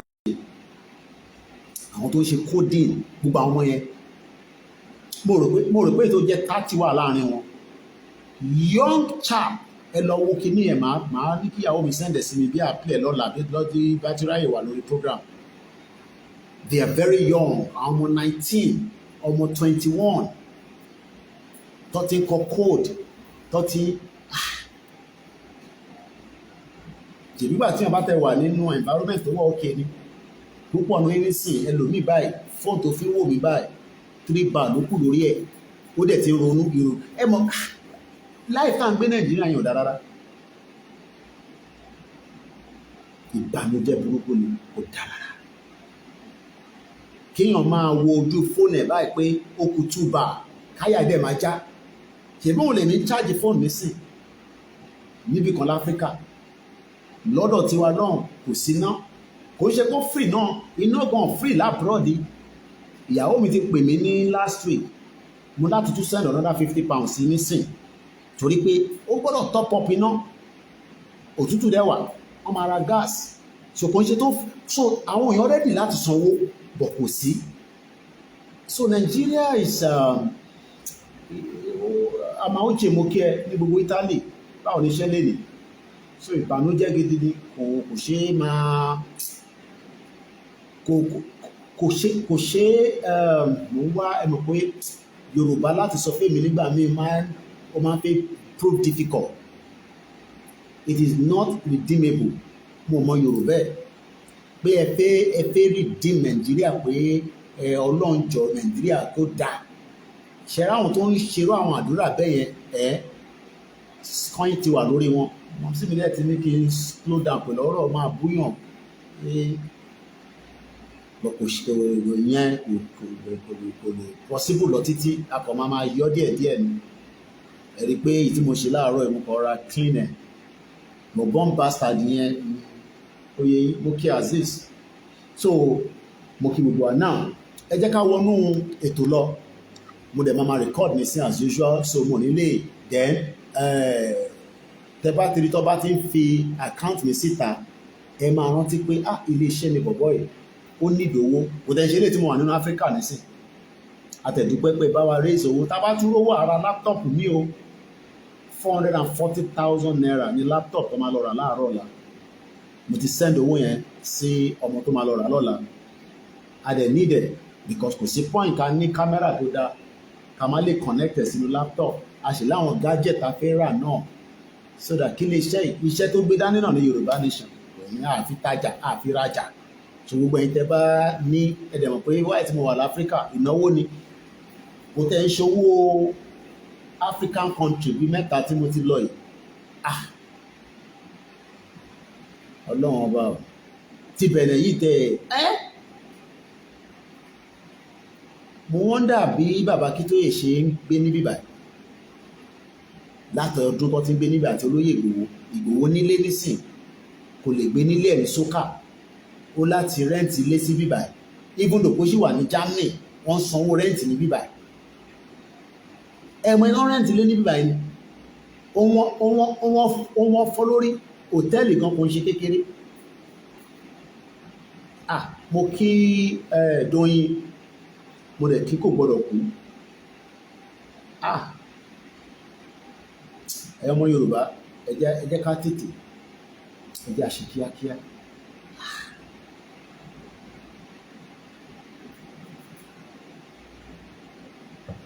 wàá kó ẹjẹ ìṣirò ẹ̀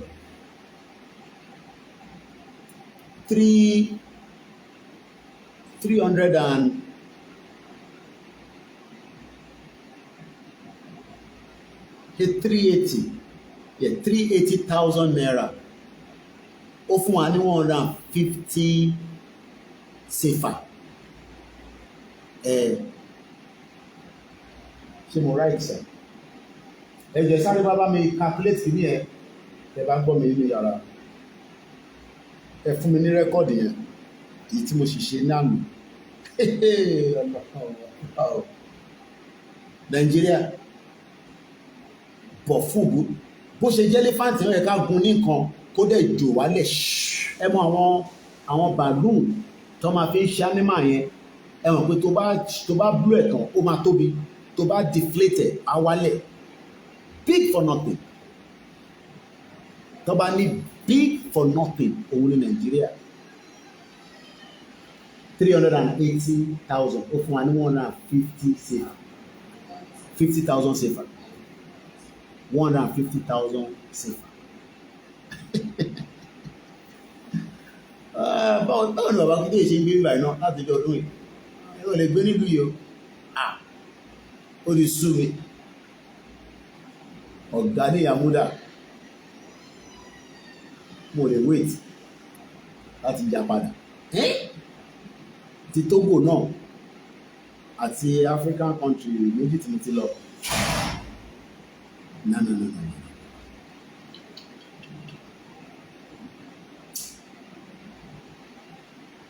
Economy Africa yìí lẹ́ka sí bí ó ní bó ṣe jẹ́ ọmọ kí Patrick Stallone average salary nílùú wọn ní 80,000 safer tó máa san fáwọn tó ń ṣiṣẹ́ níbí rẹ̀ but it's just Africa is just a beautiful place ìyàtọ̀ wà mo kí bàbá mi Ṣókẹ́yẹ mo kí Azeez wàláì bí bàbá Akintoye ṣe ń survive àwọn tó ń tọ́jú bàbá 380,000 naira ó fún wa ní 150,000 safer kí wá ní àǹfààní náírà yẹn so useless tissue paper lówó yẹn Nàìjíríà ló yẹ kó dàbí big brother fún gbogbo àwọn African countries yẹn tẹ́ ẹ pé 380,000 èmi ò mọ bó ṣe jẹ́ tẹ́lẹ̀ but I'm expecting pé ó yẹ kó fún mi jù bẹ́ẹ̀ lọ but kò báwo ló ṣe máa kó 380,000 naira tó máa fún ẹ ní 150,000 safer.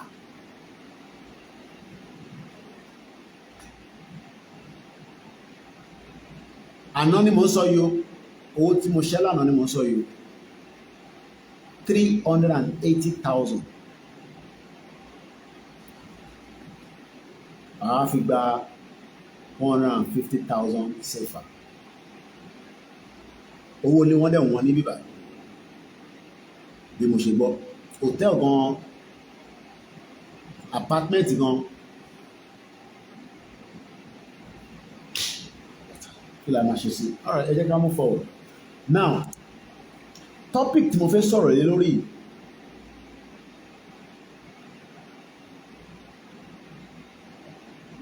nígbà tí mo kọ́kọ́ rò pé bóyá irọ́ ni pé kò jẹ́jẹ́ bẹ́ẹ̀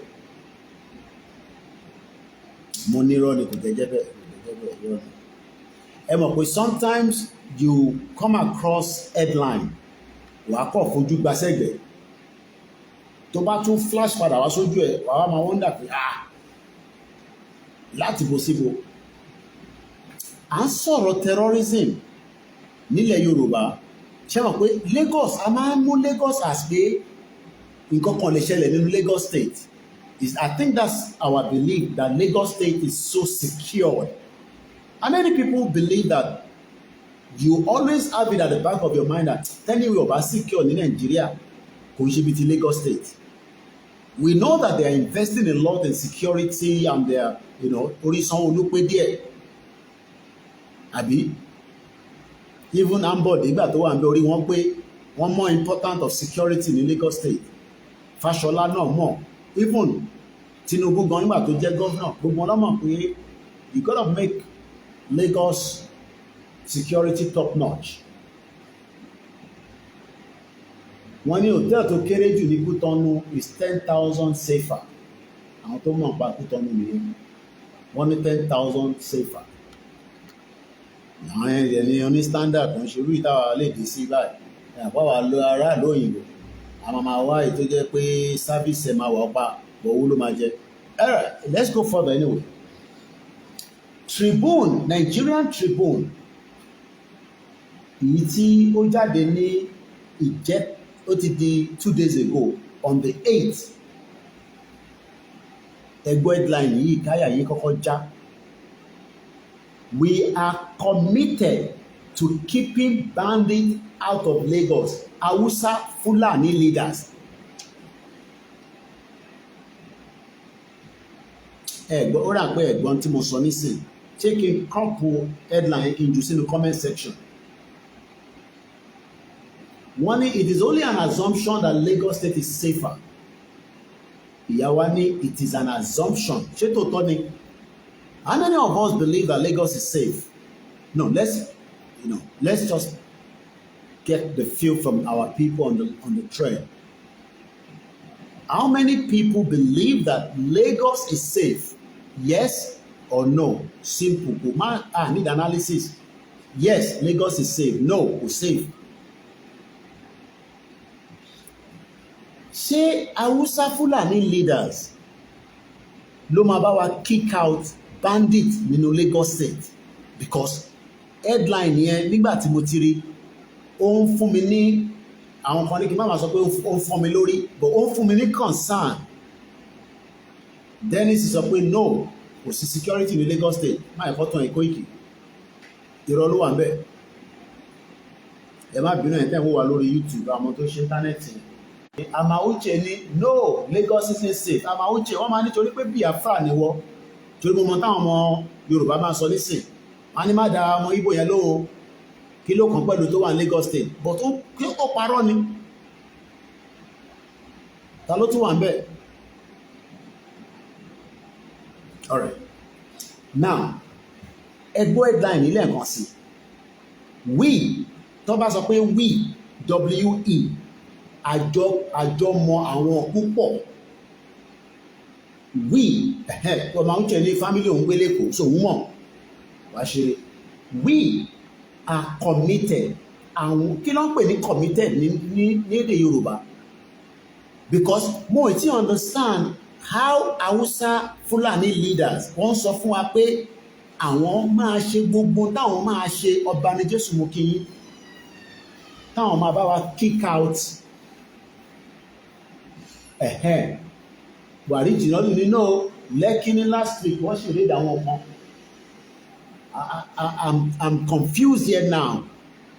We are committed to keeping bandits out of Lagos. Àwọn wo ni bandit tó ń sọ pé àwọn fẹ́ kick bandit out of Lagos?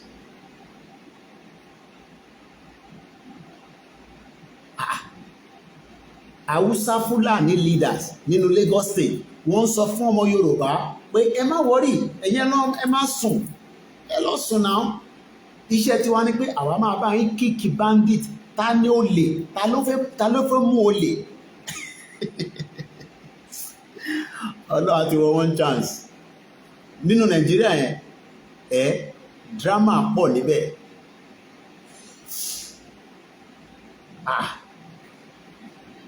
Ó náà pé mo ti get ọ̀rọ̀ yẹn. We are committed to keeping bandits out of Lagos. Okay, ṣé bandits wà ní Lagos ni? Lọ́wọ́ Lagos ilẹ̀ náà wọ́n fẹ́ Àmọ̀tẹ́kùn. Thief plus thief equals 1,000 thief. Faraji Ìdòwú ẹni afẹ́ ní committed is ṣé Faraji lẹ́kọ́ ṣé mo pronounce ẹ̀ dáadáa. Ọba ní Jésù bá mi dá sọ̀rọ̀ tó wà ń bẹ alálẹ̀ ọ̀rọ̀ burúkú tó ń tẹ̀rín. Hausa Fulani sọ fún wa pé káwa Yorùbá táwa ní Lagos State ká lọ sùn àwọn máa bá wa kíkì gbogbo àwọn bandit àwọn máa make sure pé wọ́n wọnú Lagos State. Ṣe rí pé fi ara jìn àwọn Hausa Fulani ní àwọn máa bá wa fi ara jìn pé gbogbo àwọn dáràn terrorist wọn ní wọnú Lagos State. Báwo làwọn ṣe mọ bandit? That is the first question. Ẹ̀bùn báwo ọ̀dà wọn mọ̀? Báwo làwọn ṣe mọ bandit? Báwo làwọn ṣe máa mọ? Ṣé Fúlàní ò kì í ṣe bandit mọ́ nísìn là ń sọ báyìí? We play too much. Ẹ̀rí mi náà ṣe rẹ́rìn. Ọ̀rọ̀ yẹn ti dẹ̀rín àbí? Ó ti dẹ̀rín because à ní Fúlàní pa wá. Fúlàní sọ fún wa pé ká má wọrí ká lọ farajìn. Àwọn farajìn.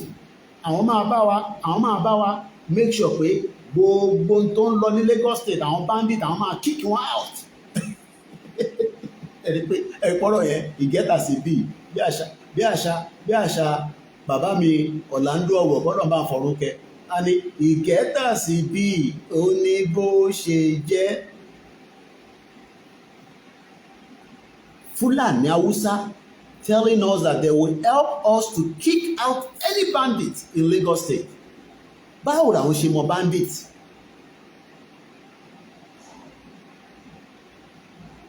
Ìfaramìjí ẹ ṣáà máa wọlé ẹ ti kọ́ sí Yorùbá bẹ́ẹ̀ ó ti yá àwọn tó jọmọ Yorùbá committed. Àmàwíjẹ ni bandit can't kick out bandit. Ẹ̀rí kọ́rọ̀ yẹn. Ẹ̀yin èèyàn wa ẹ bá mi dá sọ̀rọ̀ tó wà ní ọ̀làlẹ̀ ó dà pé àwọn èèyàn ó ti rẹ̀ yìí kò lè ní rẹ̀ wá ẹ̀yin náà máa ń sọ pé Koiki kò ní rẹ̀ ní tẹ́ máa ń sọ fún mi nìyẹn pé Koiki kò ní rẹ̀ yìí gbogbo ẹ̀yin tẹ́ ń pariwo Yorùbá nation kò ní rẹ̀ yìí bandit fi bá wa kíkì bandit ṣé Fúlàní tí wọ́n ń gbé láàrin wa lẹ́kọ̀ọ́ yẹn ní sàwọn èèyàn ṣe bandit. Kí lẹ sọ sà irọ́ ń parọ́ fún irọ́ kódà ẹ̀jẹ̀ mọ̀mí díẹ̀ ẹ̀yàn pa Áfíríkà omi ló gbọ́dọ̀ máa mu tí yàn bá dẹ̀ careful ní Áfíríkà tó bá lọ tọ́nu bọ àwọn fizzy drink yẹn ó lè lọ bá Yorùbá kọ̀ lọ yọ nídìí èèyàn ní bòtìyàn àárín kan fi lò torí nínú Áfíríkà náà ni gbogbo nǹkan ló wà ń bẹ̀ ogun jẹ̀díjẹ̀dí tó da ọ̀pẹ́ ẹ̀yìn tó da gbogbo ẹ̀ wá easy Ọlọ́run kí n tó padà lọ London gbogbo ọ̀pẹ́ ẹ̀yìn kan yẹn ni máa lò tó a lè ṣiṣẹ́ lára bọ́ omi ni mo mú lọ́wọ́ nísìn.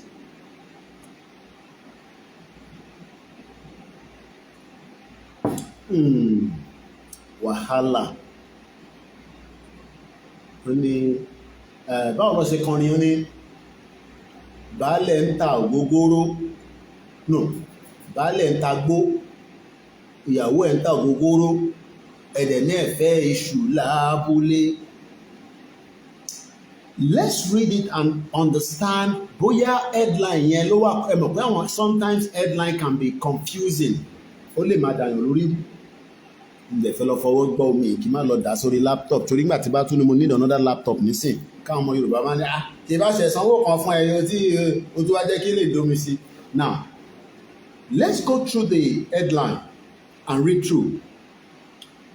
This is coming from the Nigerian Tribune. So kò ń ṣe pé Koiki ló make it up. We are committed to keeping bandits out of Lagos. Hausa Fulani leaders. Kò tẹ̀ ń ṣe àwọn kan nínú wọn. So that means pé Hausa yàtọ̀ sí Fulani àti gẹ̀tì yẹn nísìn àbí. Okay. So àwọn méjèèjì wa come together. Wọ́n wá náà máa bá wa kíkì bandit out. All right. Agege, Lagos Island, Ìdí-Àràbà, Ọjọ́, Ṣáṣá, Alábà under surveillance. Agege, Lagos Island, Ìdí-Àràbà, Ọjọ́, Ṣáṣá àti Alábà wọ́n ní all these places are under surveillance. Is there something that we don't know? I don't have any intelligence. I'm not going to make anything up. I don't have any intelligence. But is there something that is brewing that is that wants to happen in Lagos State? As this brother mi ní Miami ní sleeping cells or sleeper cells.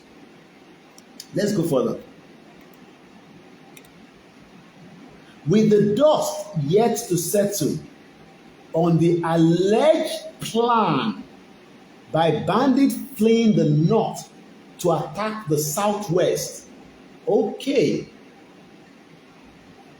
Baba Adebisi Boboyedi, they are telling us that those area is full of terrorists. Amaucheni, who are the bandits and how do we know the bandits? Yorùbá Láfẹ́ TV, mo kí brother mẹ́ka bọ̀ sórí ìkànnì wa. Ẹ bá mi gbọ́ wọlé share button ẹ jọ̀ọ́ torí Ọlọ́run. Èyí 68 lẹ́wọ̀ yan 34 péré ló ṣe kí ni ló gbé ọwọ́ lé thumbs up. Mo dey appreciate gbogbo alálẹ̀ bá àtẹ̀ tí sùn torí kó má yẹ kí gbàtà bá sùn làwọn Haúsá Fúlàní lọ́ máa ṣe jàǹbá. Kí lẹ sọ sà, kí lẹ sọ mà níbẹ̀ yẹn?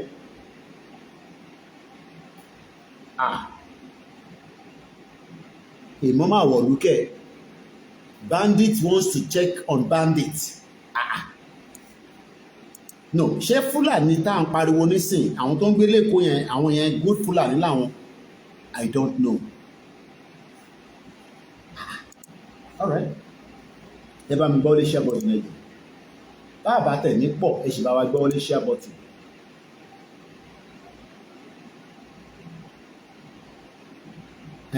Kí lẹ sọ Mr. Adébánjọ? Ẹni Koiki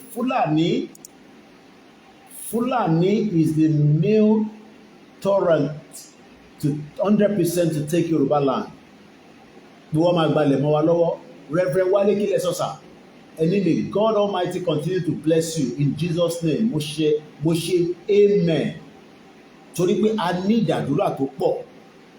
Torí gbogbo gbà làwọn kan send message pé Koiki ẹ wà careful. Wà careful. Kò tẹ̀ sí nítorí òun wà láfíríkà lè sì má ká ẹ̀mí wa sókè má padà bọ̀ ní London jàre kí ló ń ṣe láfíríkà. Ẹ̀bùn agbọ́dọ̀ kí bàbá Akintoye. Àdúrà ni kẹ́ máa fi ràn wá lọ́wọ́. Àdúrà ni kẹ́ máa ṣe fún wa. Kò ṣe pé kẹ́ fún wa lówó nìkan. Ẹ fàdúrà ràn wá lọ́wọ́. Ọwọ́ ọ̀tá, ọwọ́ àjẹ́, ọwọ́ oṣó, ọwọ́ gbogbo àwọn tó ń plan, tó ń gbẹ́sẹ̀ báyìí. Ìgbòho tó wà ní Germany wọ́n ń gbẹ́sẹ̀ ó yá Ìgbòho ìwọ tó wà ní Germany Koiki ìwọ ti wà láfíríkà àbí ìbí ìsọ̀rọ̀ ìsọ̀pọ̀ wà láfíríkà. Ẹ máa gbé ẹsẹ̀ náà ní gbogbo àdúrà táwọn èèyàn ṣe fún wa àtẹ̀mí àti gbogbo àwọn medias torí kò ṣe èmi nìkan lẹ máa ẹni tó wà lábúrọ̀dì gan sef kò safe ká má jẹ́ tí sọ ẹni tó tún wá wà láfíríkà sọ Ọlọ́run àmọ́ àfiṣẹ́ ẹ̀ṣọ́ gbogbo wa a lè wá torí yẹ ká wá máa sá fún bàbá wa Akintoye torí bàbá dáadáa ni. Ẹ jẹ́ ká padà sórí dáǹkà lọ́wọ́lọ́wọ́. Wọ́n ní àwọn bá kò dẹ̀ sẹ́bà ẹ rántí pé màláfíà sọ fún wa pé ẹ má jẹ́ kó confuse yín pẹ̀lú ọ̀rọ̀ bandit o. Bandit and ISIS they are all one but the reason why they keep using the bandit wọ́n ò fẹ́ jẹ́ kó stick sí létí pé terrorist ni wọ́n. There's nothing called bandit. These are full terrorists but the Nigerian media Giba Buhari don't even play it down. They always call them bandit. So when you hear the word bandit, you will not even realize that these are terrorists. These are full-grown terrorists. Tó ń gbé ìbọn, tó ń pa àwọn èèyàn, tó dẹ̀ ń jíyàn gbé. So wọ́n ní wọ́n ti ń sá láti north to attack ẹgbọ́n bíbá yìí o. Ṣẹ̀rẹ́ ìdẹ́má ní Koiki shut up. Gbogbo àlọ́kọ̀ máa jókòó. Your platform is just to bring bad news. Ṣé èmi náà ni mo tún lọ sọ fún Tribune pé bandits fleeing the north to attack the southwest? Gbọ́ mi dáadáa ẹ̀yin ọmọ Yorùbá. Ṣé mọ̀ pé mi máa ń try láti elaborate mo dẹ̀ máa ń repeat. Reason tá a ṣe máa ń repeat ọ̀rọ̀ ni pé kí ó lè stick sí tiwa because tó bá wọ bíbá mo fẹ́ jẹ́ kó jáde mo fẹ́ kó wà nínú etí. Because for many years mo ní Lagos yìí ẹ sọ fún Sanwó-Olú beef up the security. Something seems to now warrant that one now there is an alleged plan tó bá ní alleged wọ́n tí mú confirm but ẹ mọ̀ pàwọn náà máa ní agbọ́n kankan but àmọ́ bóyá ó rí bẹ́ẹ̀ àbí kò rí bẹ́ẹ̀ ìyẹn ló ṣe máa ní allege tó bá ti mú confirm ló máa mú dání báyìí. So the fact that they are telling us that there is an allege àmọ́ tó ṣe internet yẹn lálẹ́ tó ń buff ẹ má bínú ẹ̀ tẹ́ wà lórí YouTube there is an ẹ má bínú ẹ̀ tẹ́ wà lórí YouTube internet yẹn ló ń buff ìyẹn kó ṣe bẹ́ẹ̀ alẹ́ rẹ̀ kó máa settle down alẹ́ ni. With the dust tó bá ní dust ṣe mọ̀ Africa ní dust tó pọ̀ ìlú òyìnbó kò sí dust kan lọ títí but Africa ṣì wà very dusty tó bá jáde tó bá wọlé tó bá clean ojú ẹ̀ báyìí ìdọ̀tí ní rẹpẹtẹ ó wà òkè ara dust yẹn náà lọ máa gbá sórí àkàrà tó máa ra lórí títì ó ń jẹ́ kí gbogbo ẹ̀ náà fertilizer náà ni with the dust yet to settle on the alleged plan. Alleged, that means say fìrífìrí pé wọ́n fẹ́ wá attack Lagos State. Àwọn wo àwọn èmi ò ní lo word bandit yẹn, àwọn terrorists wọ́n ní wọ́n prepare, wọ́n palẹ̀ wọ́n sílẹ̀ láti attack Lagos State. Wọ́n sábọ̀ láti north to attack. In tó ṣe kọ́ nìyẹn attack, ATTACK, attack the southwest. Wọ́n sọ pé ní southeast, wọ́n sọ pé ní middle belt. Wọ́n ní to attack the southwest with Lagos State. Ìwọ tó ń sọ pé kẹsí kankan ní Lagos State, àlàáfíà ní gbogbo ẹ̀ wà, ìlú náà ti ń pààyàn. Máa tètè máa mọra tó máa sùn pẹ̀lú two eyes closed. Ẹ rántí pé mo sọ fún yín, ó náà pé ènìyàn kan rán mi létí pé ṣe Koiki tí kúrò náà ló gbé wá bá wa pé wọ́n lè di Lagos State. Ó tútù gbàgbé ni. Bí ẹ̀yàn ni mo rí Lẹ́kí lẹ́ẹ̀kan tí kò tètè yé mi. Ṣe rántí pé mo sọ fún yín pé ní Lẹ́kí arákùnrin kan sọ pé ní estate àwọn èèyàn kan ti compromise estate wọn, Fúlàní terrorist ni. And the same Fúlàní sọ fún àwa nísìnyí pé ẹ má worry, we are committed to chase away any bandit. Báwo làwọn ṣe mọ bandit? Ṣé àwọn ní telephone number bandit lọ́wọ́ ni? Ọmọ mẹ́wàá ń ṣẹlẹ̀ nínú Nàìjíríà. Amawuche kí ló sọ? Before they come out, only before they come out with such news or message, they have already put out all their plans in place. Koiki, this is serious. Ṣé mọ̀ pé nobody has analysed this? Nígbà tí mo rí ní àná ni mo rí, I had to take my time because tí bá ní kí n sáré wá ṣe program yẹn, I'm gonna have to do it again tomorrow. At least ká ṣe bí ẹ̀mẹ́ta, ká ṣe continuously. Because this is what we have been crying for. This is what we have been shouting for. But what ti wà láàrin wa, how can we now be told that the people coming from the north, we are dealing with two different stories now. Àwọn tó ń bọ̀ láti north tó fi wá pààyàn ní Lagos State, ọ̀nà ní jẹ́ kọ́ rí ṣe o, bọ̀ ká má sún àsùnpara. Because irú bí Pastor Jerry ṣe kan ní Lẹ́kì yẹn ní TBS ẹ̀sìn, wọ́n lè jù kan sínú bẹ̀. Ibi tí crowd bá wà lọ́wọ́ máa ń wá olórí burúkú ni wọ́n. Ibi tí crowd bá wà lọ́wọ́ máa ń fẹ́ ju àdó olórí sí. Now, bandit tó tún wá wà láàrin Lagos State wọ́n sọ fún wa pé no, àwọn wà committed. Àwọn máa make sure pé àwọn protect gbogbo wa. And that is why they say we are committed to keeping bandits out of Lagos State. Àwọn wo ló ń sọ yẹn? Ṣé governor ló ń sọ yẹn ni? No, kò ń ṣe governor. Kò ń ṣe commissioner for police ló ń sọ yẹn. Kò ń ṣe deputy ló ń sọ yẹn. Àwọn Haúsá Fúlàní, Haúsá àti Fúlàní tó jẹ́ àwọn àgbààgbà wọn, àwọn sẹ́ríkì wọn ló ń sọ fún wa pé ẹ má wọrí, àwọn tó ń bọ̀ láti náà tí àwa mọ̀ wọ́n. Tó bá ti ń bọ̀ báyìí, a máa pè wọ́n, a máa divert wọn lọ sí ilẹ̀ Ìgbò, a máa ọmọ ọ̀rọ̀ yìí kọjá bẹ́ẹ̀. Haúsá àti Fúlàní leaders, àwọn sẹ́mọ̀ àwọn ti ní wọ́n ní sẹ́ríkì káàkiri. Ṣé wọ́n ti kọ́ṣẹ́ fi kan jẹ́ sẹ́ríkì àbí kìíní kan ní Badagry? They are all over the place. Wọ́n wá ní àwọn tó ń bọ̀ o, àwọn máa control wọn padà. Irọ́ ẹ má wá sí Lagos State.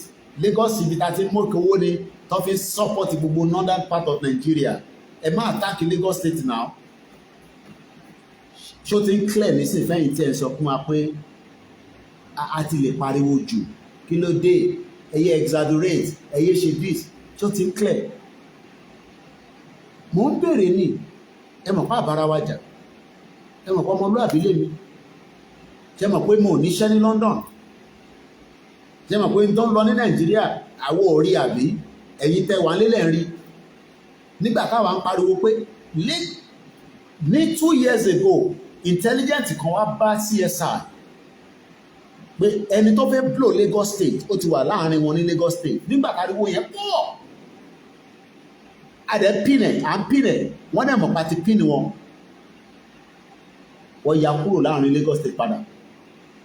This was 2 years ago. There would have been a serious bomb attack ní Lagos State ní 2 years ago tẹ́ bá rántí wàhálà tí CSI ṣe àpariwo ẹ̀ síta ni báwa náà ṣe ń tẹ̀lé wọn làwọn náà ti mọ̀ pé ó dà pọ́wọ́ ti fẹ́ bá wọn. Eventually they did not activate it. This was 2 years ago. And 2 years down the line, we are now hearing that there's an alleged plan. There is an with the dust yet to settle on the alleged plan by terrorists fleeing the north to attack the southwest, with Lagos State being put on red alert. Mo ti kà tán, mo ń yọ díẹ̀díẹ̀ ni, mo ń yọ bí ìgbà tí mo ń yọ ẹ̀mọ̀ pé àwọn tó bá mọtí tó bá tí wọ́n fi súyà àbí nǹkan tó láta tó bá fi ń jẹ báyìí á máa lọ sùúrùsùúrù ni tó bá ń mọtí lọ́wọ́ fáwọn tó mọtí mu tó bá mú àsùn tó da tó bẹ́ẹ̀ ṣe dáadáa kò ní ṣe àwọn àsùn tó láta sẹ́sẹ́. Mo ń yọ fún yín díẹ̀díẹ̀ ni torí ẹ̀yìn kan wà tí ní pé kẹ kọ̀ndẹ́mù tá a bá gbé jáde irọ́ lọ́pàá olè ìgbìgbì ìgbàgbà ìgbògbò wọ́n ní Lagos ti wà red alert. Mo jẹ́ mo mi jẹ́ kó lọ́lẹ̀ díẹ̀ ẹ bá fowó sàkáǹtì ẹjọ́ torí Ọlọ́run.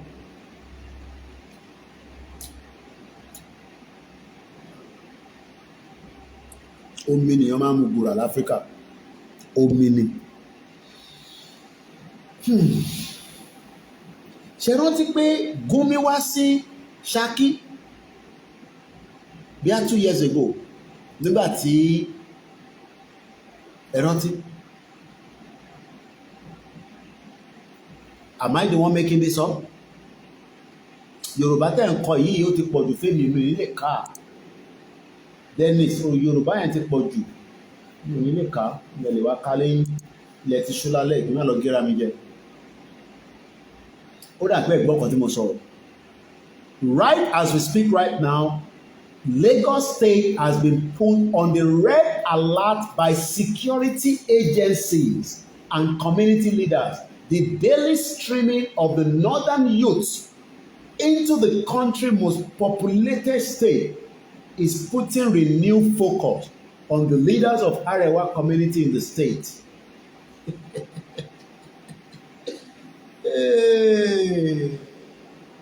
Àti wọ gàù. That means that anything can happen in Lagos State as it stands right now. Bẹ́ẹ̀ ṣe ń wò mí náà lèmi náà ṣe ń wò yìí. As we stand right now, èmi kọ́ ni mo sọ tó bá ní kan red alert, kò sí ní amber, kò sí ní ẹ mọ̀ pé traffic light amber, orange, green àbí red ó ṣàyẹyẹ ìtẹ́ bá ń drive, red ni stop danger. OPC wà ní Lagos State. Okay.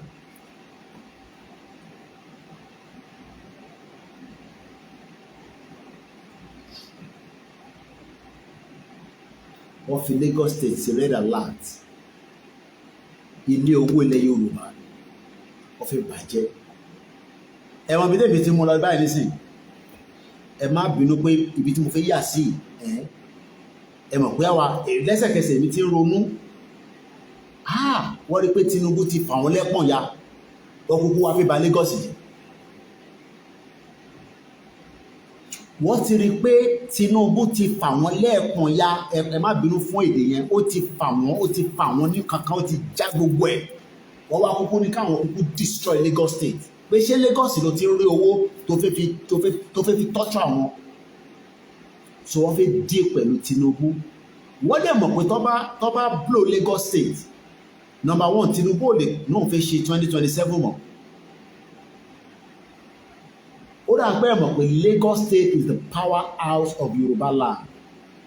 Ọmọ Yorùbá ẹ dìde.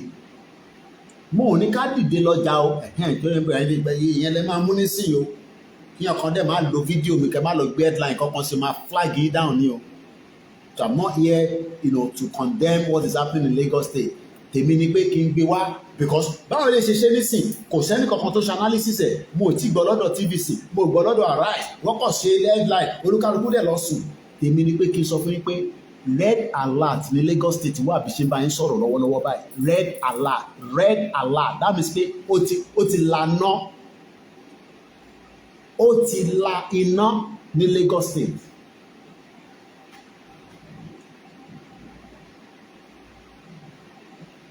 Mo ní gbogbo wa la lọ́wọ́ ń bẹ àbí gbogbo wa la lọ́wọ́ ń bẹ nígbà tí Ìgbòho ń pariwo gbogbo wa la lọ́wọ́ ń bẹ gbogbo wa la lọ́wọ́ ń bẹ gbogbo èmi ò dẹ̀ mọ̀ bó ṣe kọrin báyìí olúwa bá ti dolówó bídòbídò.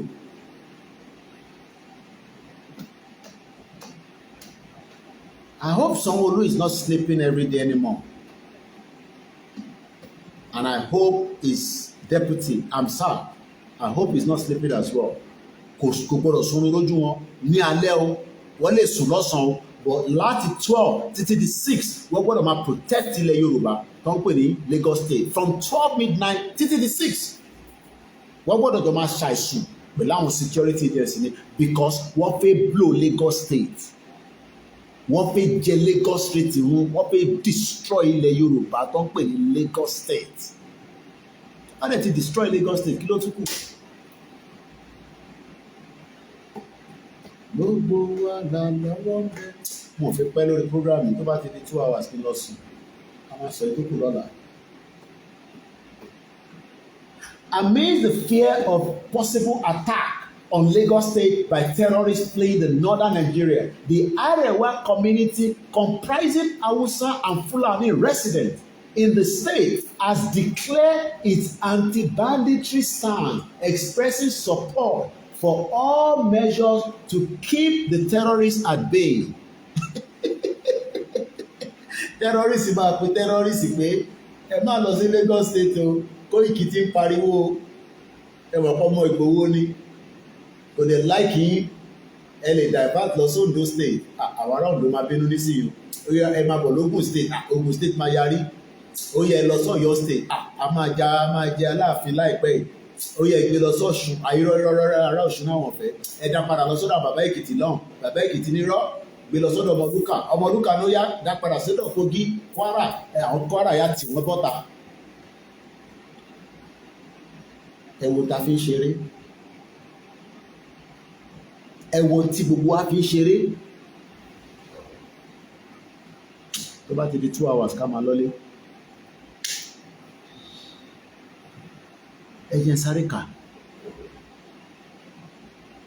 The leadership of the Fulani and Hausa community in Lagos State equally expressed confidence that Lagos is safe and shall continue to be safe for the indigenous and other dwellers.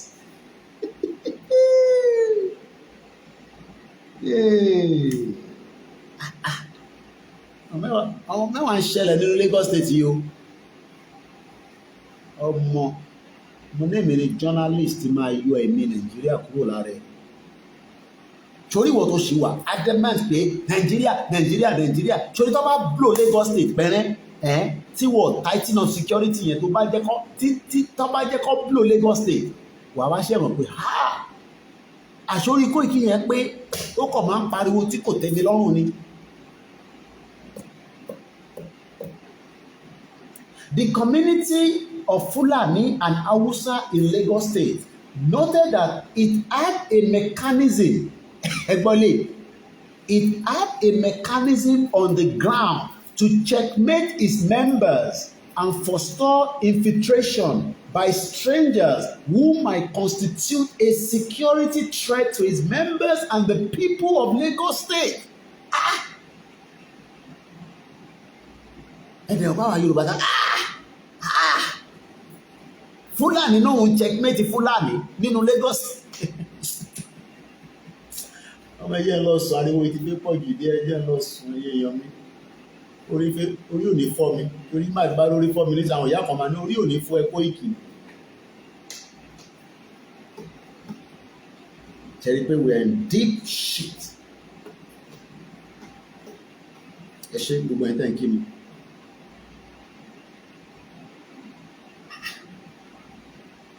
Fúlàní sọ pé òun bá wa checkmate Fúlàní tó fi wá pa wá. So Fúlàní ti wá di ọ̀rẹ́ wa. So Fúlàní ló máa bá wa checkmate Fúlàní tó fi wá pa wá. So wọ́n ti mọ̀ pé wọ́n fi wá pa wá ní Lagos State. So Fúlàní ló wá ń bá wa checkmate ẹ̀. Láti bo síbo. Láti bo síbo. How? Where? How come? Ó ṣọ́ọ̀kì mi náà. Ó ṣe ń ṣọ́ọ̀kì yìí lèmi náà ṣe ń ẹjọ́ ká náà ni màá fi wọ̀nyí kí n tó lọ. Ó wà wájú mi. Èmi kọ́ mo kọ́ ó wà nínú Tribune, Nigerian Tribune. Although members of the Fulani Arewa community are everywhere across Lagos State, alhamdulillah, adúpẹ́ fọlọ́, all wà ní everywhere in Lagos State. Their largest concentrations are found in Agege, Lagos Island, Idi-Araba, Ojo, Shasha, Alaba, and many other localities in Lagos State, which have come into security and communion focus since the news of the possible attack was escalated. Our eyes and ears are always open. Fulani community in Lagos State. Àti wọ́n one chance. Ẹ jẹ́ wá kà without any analysis. We are committed to keeping bandits out of Lagos State. Hausa Fulani leaders. Agege, Lagos Island, Idi-Araba, Ojo, Shasha, Alaba under surveillance. With the dust yet to settle on the alleged plan by terrorists fleeing the north to attack the southwest, with Lagos State being put on red alert by security agencies and community leaders, the daily streaming of northern youth terrorists into country's most populated state is putting renewed focus on the leaders of the Fulani and Hausa Arewa community in Lagos State. Amidst the fear of possible attack on Lagos State by terrorists fleeing northern Nigeria, the Hausa Fulani Arewa community, comprising Hausa and Fulani residents in the state, has declared its anti-banditry stance, expressing support for all measures to keep the terrorists at bay. The leadership of the Fulani and Hausa community equally expressed confidence that Lagos State is safe and shall continue to be safe for the Fulani, the Hausa, the Yoruba, the other indigenous and other dwellers in Lagos State. The Fulani Hausa community noted that it had a mechanism on the ground to checkmate its members and forestall infiltration by strangers who might constitute a security threat to its members and the people of the Lagos State in general. Although members of the Fulani Hausa Arewa community are everywhere in Lagos State, their largest concentration are found in Agege, Lagos Island, Idi-Araba, Ojo, Shasha, Alaba, and many other localities in Lagos State, which have come into security and communion focus since the news of the possible attack was escalated. Our eyes, ojú our ears, etí are always open. Fulani Hausa Arewa community in Lagos State. Mo kí gbogbo wa pé àṣeyọrí la máa ṣe. Fáǹfẹ̀ náà tí ẹ bá rántí ta kọ́kọ́ fi bẹ̀rẹ̀ pé oṣù yìí la máa sìn ìyá wa Mrs. Juliet Olúbùsọ́lá Akintoye ní on the 27th wakekeeping ní Adó Ekiti, on the 28th burial and reception Adó Ekiti. Gbogbo ọmọ Yorùbá ló pè whether wọ́n believe in Yorùbá nation or not, wọ́n ní gbogbo àwa tá à ń bọ̀ tájọ́ ọmọ Yorùbá nation ká respect àwọn ọmọ olókùú.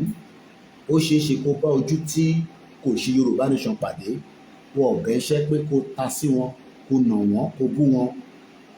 Tí wọ́n ní ká ṣe ni pé ká wá yẹ wọn sí, ká dẹ̀ padà lọ sílé wa. Rálì kan là ń bá lọ, òkú là ń bá lọ. Eléyìí tí mo ti ń kàbọ̀ láti ẹ̀ẹ̀kan, ẹ lè bá nínú ìwé ìròyìn Nigerian Tribune tí à ń pè ní Nigerian Tribune tó jáde ní February 8, 2025. Òun náà ni ẹ̀ ń wò ní iwájú mi fún àǹfààní ẹ̀yin tí ẹ̀yin náà bá fẹ́ lọ kà fúnra yín àbí bóyá ẹ fẹ́ sẹ́lẹ̀ sáwọn fámìlì yín pé etí Koiki sọ yìí lóòótọ́ ni o. Lagos State ti wà ní red alert. Èmi mọ̀ pé Babájídé Sanwó-Olú kò ní sùn, ó gbọ́dọ̀ take care Lagos State dáadáa. Yorùbá Nation Lafẹ́ TV sọ pé Koiki, we enter one chance long time ago. Fulani is your leader in Nigeria. We Yoruba need a lot work to do to get our land back. Amauche ni is Lekki toll gate not in Lagos State that has suffered several attacks. Waris Jinadu ni Akuomo full-blooded Yoruba yàtọ̀ sí half-blooded non-blooded immigrant tí wọ́n bí sí ilẹ̀ Yorùbá. Trump àti Kemi Badenoch are doing good job on immigration reform which Yoruba land lack with a question mark. Wọ́n ní kò sí immigration record àti birth record fún citizens ní ilẹ̀ Yorùbá. Irú àti ògìrì náà ló wà níbẹ̀. Amauche ní we are seriously enter one chance. Waris Jinadu ní there is no Yoruba vital birth record and death statistics database for undocumented jackpass, Yoruba sons and daughters and foreign dwellers on Yoruba land. Unfortunately, ìyàwó Olúrẹ̀mí Kílàńkó ní Lagos State doesn't want Yoruba nation rally is now on red alert. Ẹ rí i pé Ọlọ́run tó gbé lọ́ba. 2021 agbérálì lọ sí Lagos State láti fi kéde pé àwọn tó fẹ́ pààyàn wọ́n ti wà ní Lagos State ní ọdún mẹ́ta sẹ́yìn. Ṣe ni ká tó tẹ̀lé rálì débẹ̀ ni wọ́n ti gbé ogun lọ fẹ́ pa Ìgbòho sílé. Ẹ wá wo 2021, 22, 23, 24, 3 years later Lagos State wá sọ fún wa nísìnyí pé ẹ̀yin ọmọ Yorùbá nation ẹ dẹ̀ pariwo títí o, àwa létí wa di tá a gbọ́ tí Arẹwà àti àwọn tó pinna wọn ní Fúlàní àti Haúsá wá ní ẹ̀yin lọ́ọ̀ sùn, àwọn á máa ṣe ìdáàbò. Kódà wọ́n náà wọ́n mọ àwọn tó jẹ́ terrorist láàrin àwọn tó bá ti ń bọ̀, àwọn máa pè wọ́n pé kó má yà sí Lagos State, kó yà lọ sọ́dọ̀ àwọn Ìgbò lọ́hùn, lọ́dọ̀ àwọn Biafra. Tó ẹ̀yin èèyàn wa àníri jù báyìí lọ lórí late night broadcast. Mo ò pẹ́ gbádùn ètò náà lóyìnbó ṣe ń gbádùn sìgá, bí àwa ṣe ń gbádùn òtútù tí a máa kó sí jacket àti tamawẹ̀. Ẹ wá rántí pé ọ̀rọ̀ Yorùbá tá à ń pariwo yìí bó ṣe kàn mí ló kàn ìwọ, nítolúkálukú wa bá ṣe ń bẹ̀ náà la máa jòyè ẹ̀. Má wàá jókòó tatarata kò ní ibo lọ́ọ́ bá ṣẹ́ dé, ta ni wọ́n ránṣẹ́, ta ló ń san sálárì fún. Gbogbo wa náà la wà involve, gbogbo wa pátápátá la níṣẹ́ ta máa ṣe. Mo kí ìyá mi lẹ́ẹ̀kan sí, mo kí àwọn ìyàwó mi, mo kí àwọn ọmọ Oòduà, mo kí gbogbo ẹ̀yin tí ẹ fi àdúrà ran gbogbo àwa tí a jẹ́ sọ̀rọ̀sọ̀rọ̀. Mo wá lọ bẹ́ẹ̀ mo kí gbogbo ẹ̀yin ọmọ Yorùbá. Tó o bá sẹ́yìn kò sáwa, bẹ́ẹ̀ bá ṣe bá wa pin náà òun ló máa débi tó yẹ kó dé. Iṣẹ́ tiwa ni pé ká jáde ká sọ̀rọ̀. Tá a bá wo aago nísìnyí, aago 3 òun ló lù níbi tí a ti ń bá yín sọ̀rọ̀ nínú Áfíríkà. Ẹ rí i pé iṣẹ́ ni aago ṣe, eléyìí táwa náà ń ṣe yìí àti tẹ́yìn náà jókòó tajọ́ ń gbọ́ kò easy rárá. Mo wá lọ bẹ́ẹ̀ mú kí gbogbo wa ẹ̀yin tí ẹ gbà fún bàbá Akintoye no problem. Ní tí mo kàn mọ̀ ni pé nítolúkálukú wa bá fẹ́ ṣe ẹ lọ máa ṣe, but ẹ má sọ pé ìgbà báyìí ni bàbá Akintoye gbọ́dọ̀ ṣe nǹkan báyìí. Bàbá Akintoye máa decide at the appropriate time. Èyí tó wà níwájú wa nísìnyí pé a máa sin ìyàwó wọn tí a mọ̀ sí Mrs. Juliet Olúbùsọ́lá Akintoye. Kọ́lọ̀ foríjì màmá kó bá wa tẹ́wọn sáfẹ́fẹ́ rẹ̀. Látara bẹ́ẹ̀ mo kí gbogbo ẹ̀yin tẹ́ ń gbọ́ mi lórí MixLR mo gbọ́ ẹ̀ tí ẹ wà lórí Twitter space, orí Twitter, orí Facebook, orí Instagram, ẹ máa rántí pé Koikimedia bringing the world closer to your doorstep. Iléeṣẹ́ kan ni tó nídìí ìrànlọ́wọ́ tó pọ̀, torí pé tá a bá sọ ẹ lè rò pé a need, àwọn kan wà tó need, àwa need la ṣe ń sọ ní gbogbo ìgbà, torí pé BBC gan tó o bá san TV license ṣe lọ́ máa fún ẹ sí, wọ́n lè mú on sentence yẹn lọ sí jail ní UK.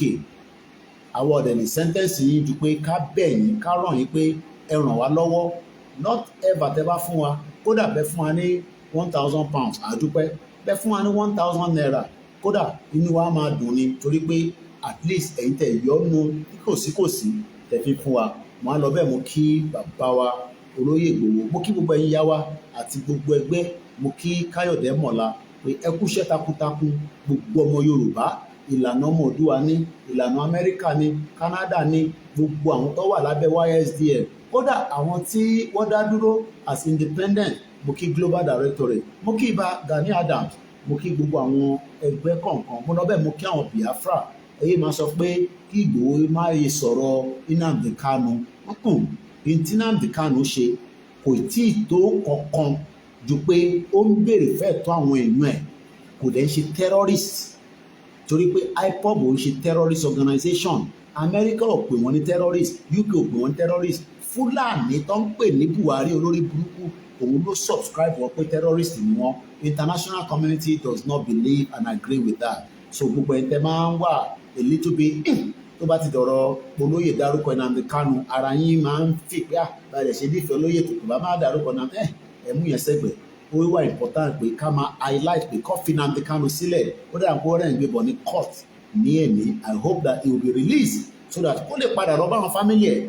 Wọ́n kidnap ẹ̀ ni, wọ́n kidnap ẹ̀ láti Kenya ni, láti Kenya lọ ti kidnap ẹ̀, rendition. Tó mo kí gbogbo alẹ́ nǹkan sí o, orúkọ tèmi náà ni Ọláyọmí Kóìkì, ó rán ayọ̀ Ọlámásán, mo kí gbogbo lé pátá láì yọ ẹnìkankan sílẹ̀. Èyí ta fi ń pè ní Koikimedia bringing the world closer to your doorstep. Ọmọ mi kan máa ní bringing the world, mo ní mo gbógun wá o, torí màá lọ máa ní Kóìkì ló ń gbógun bọ̀. Ogun tó ń bọ̀ nísìn, ogun Fúlàní nínú Lagos State tó pè ní red alert. Ó rán ayọ̀ Ọlámásán, good night and love you all, bye for now.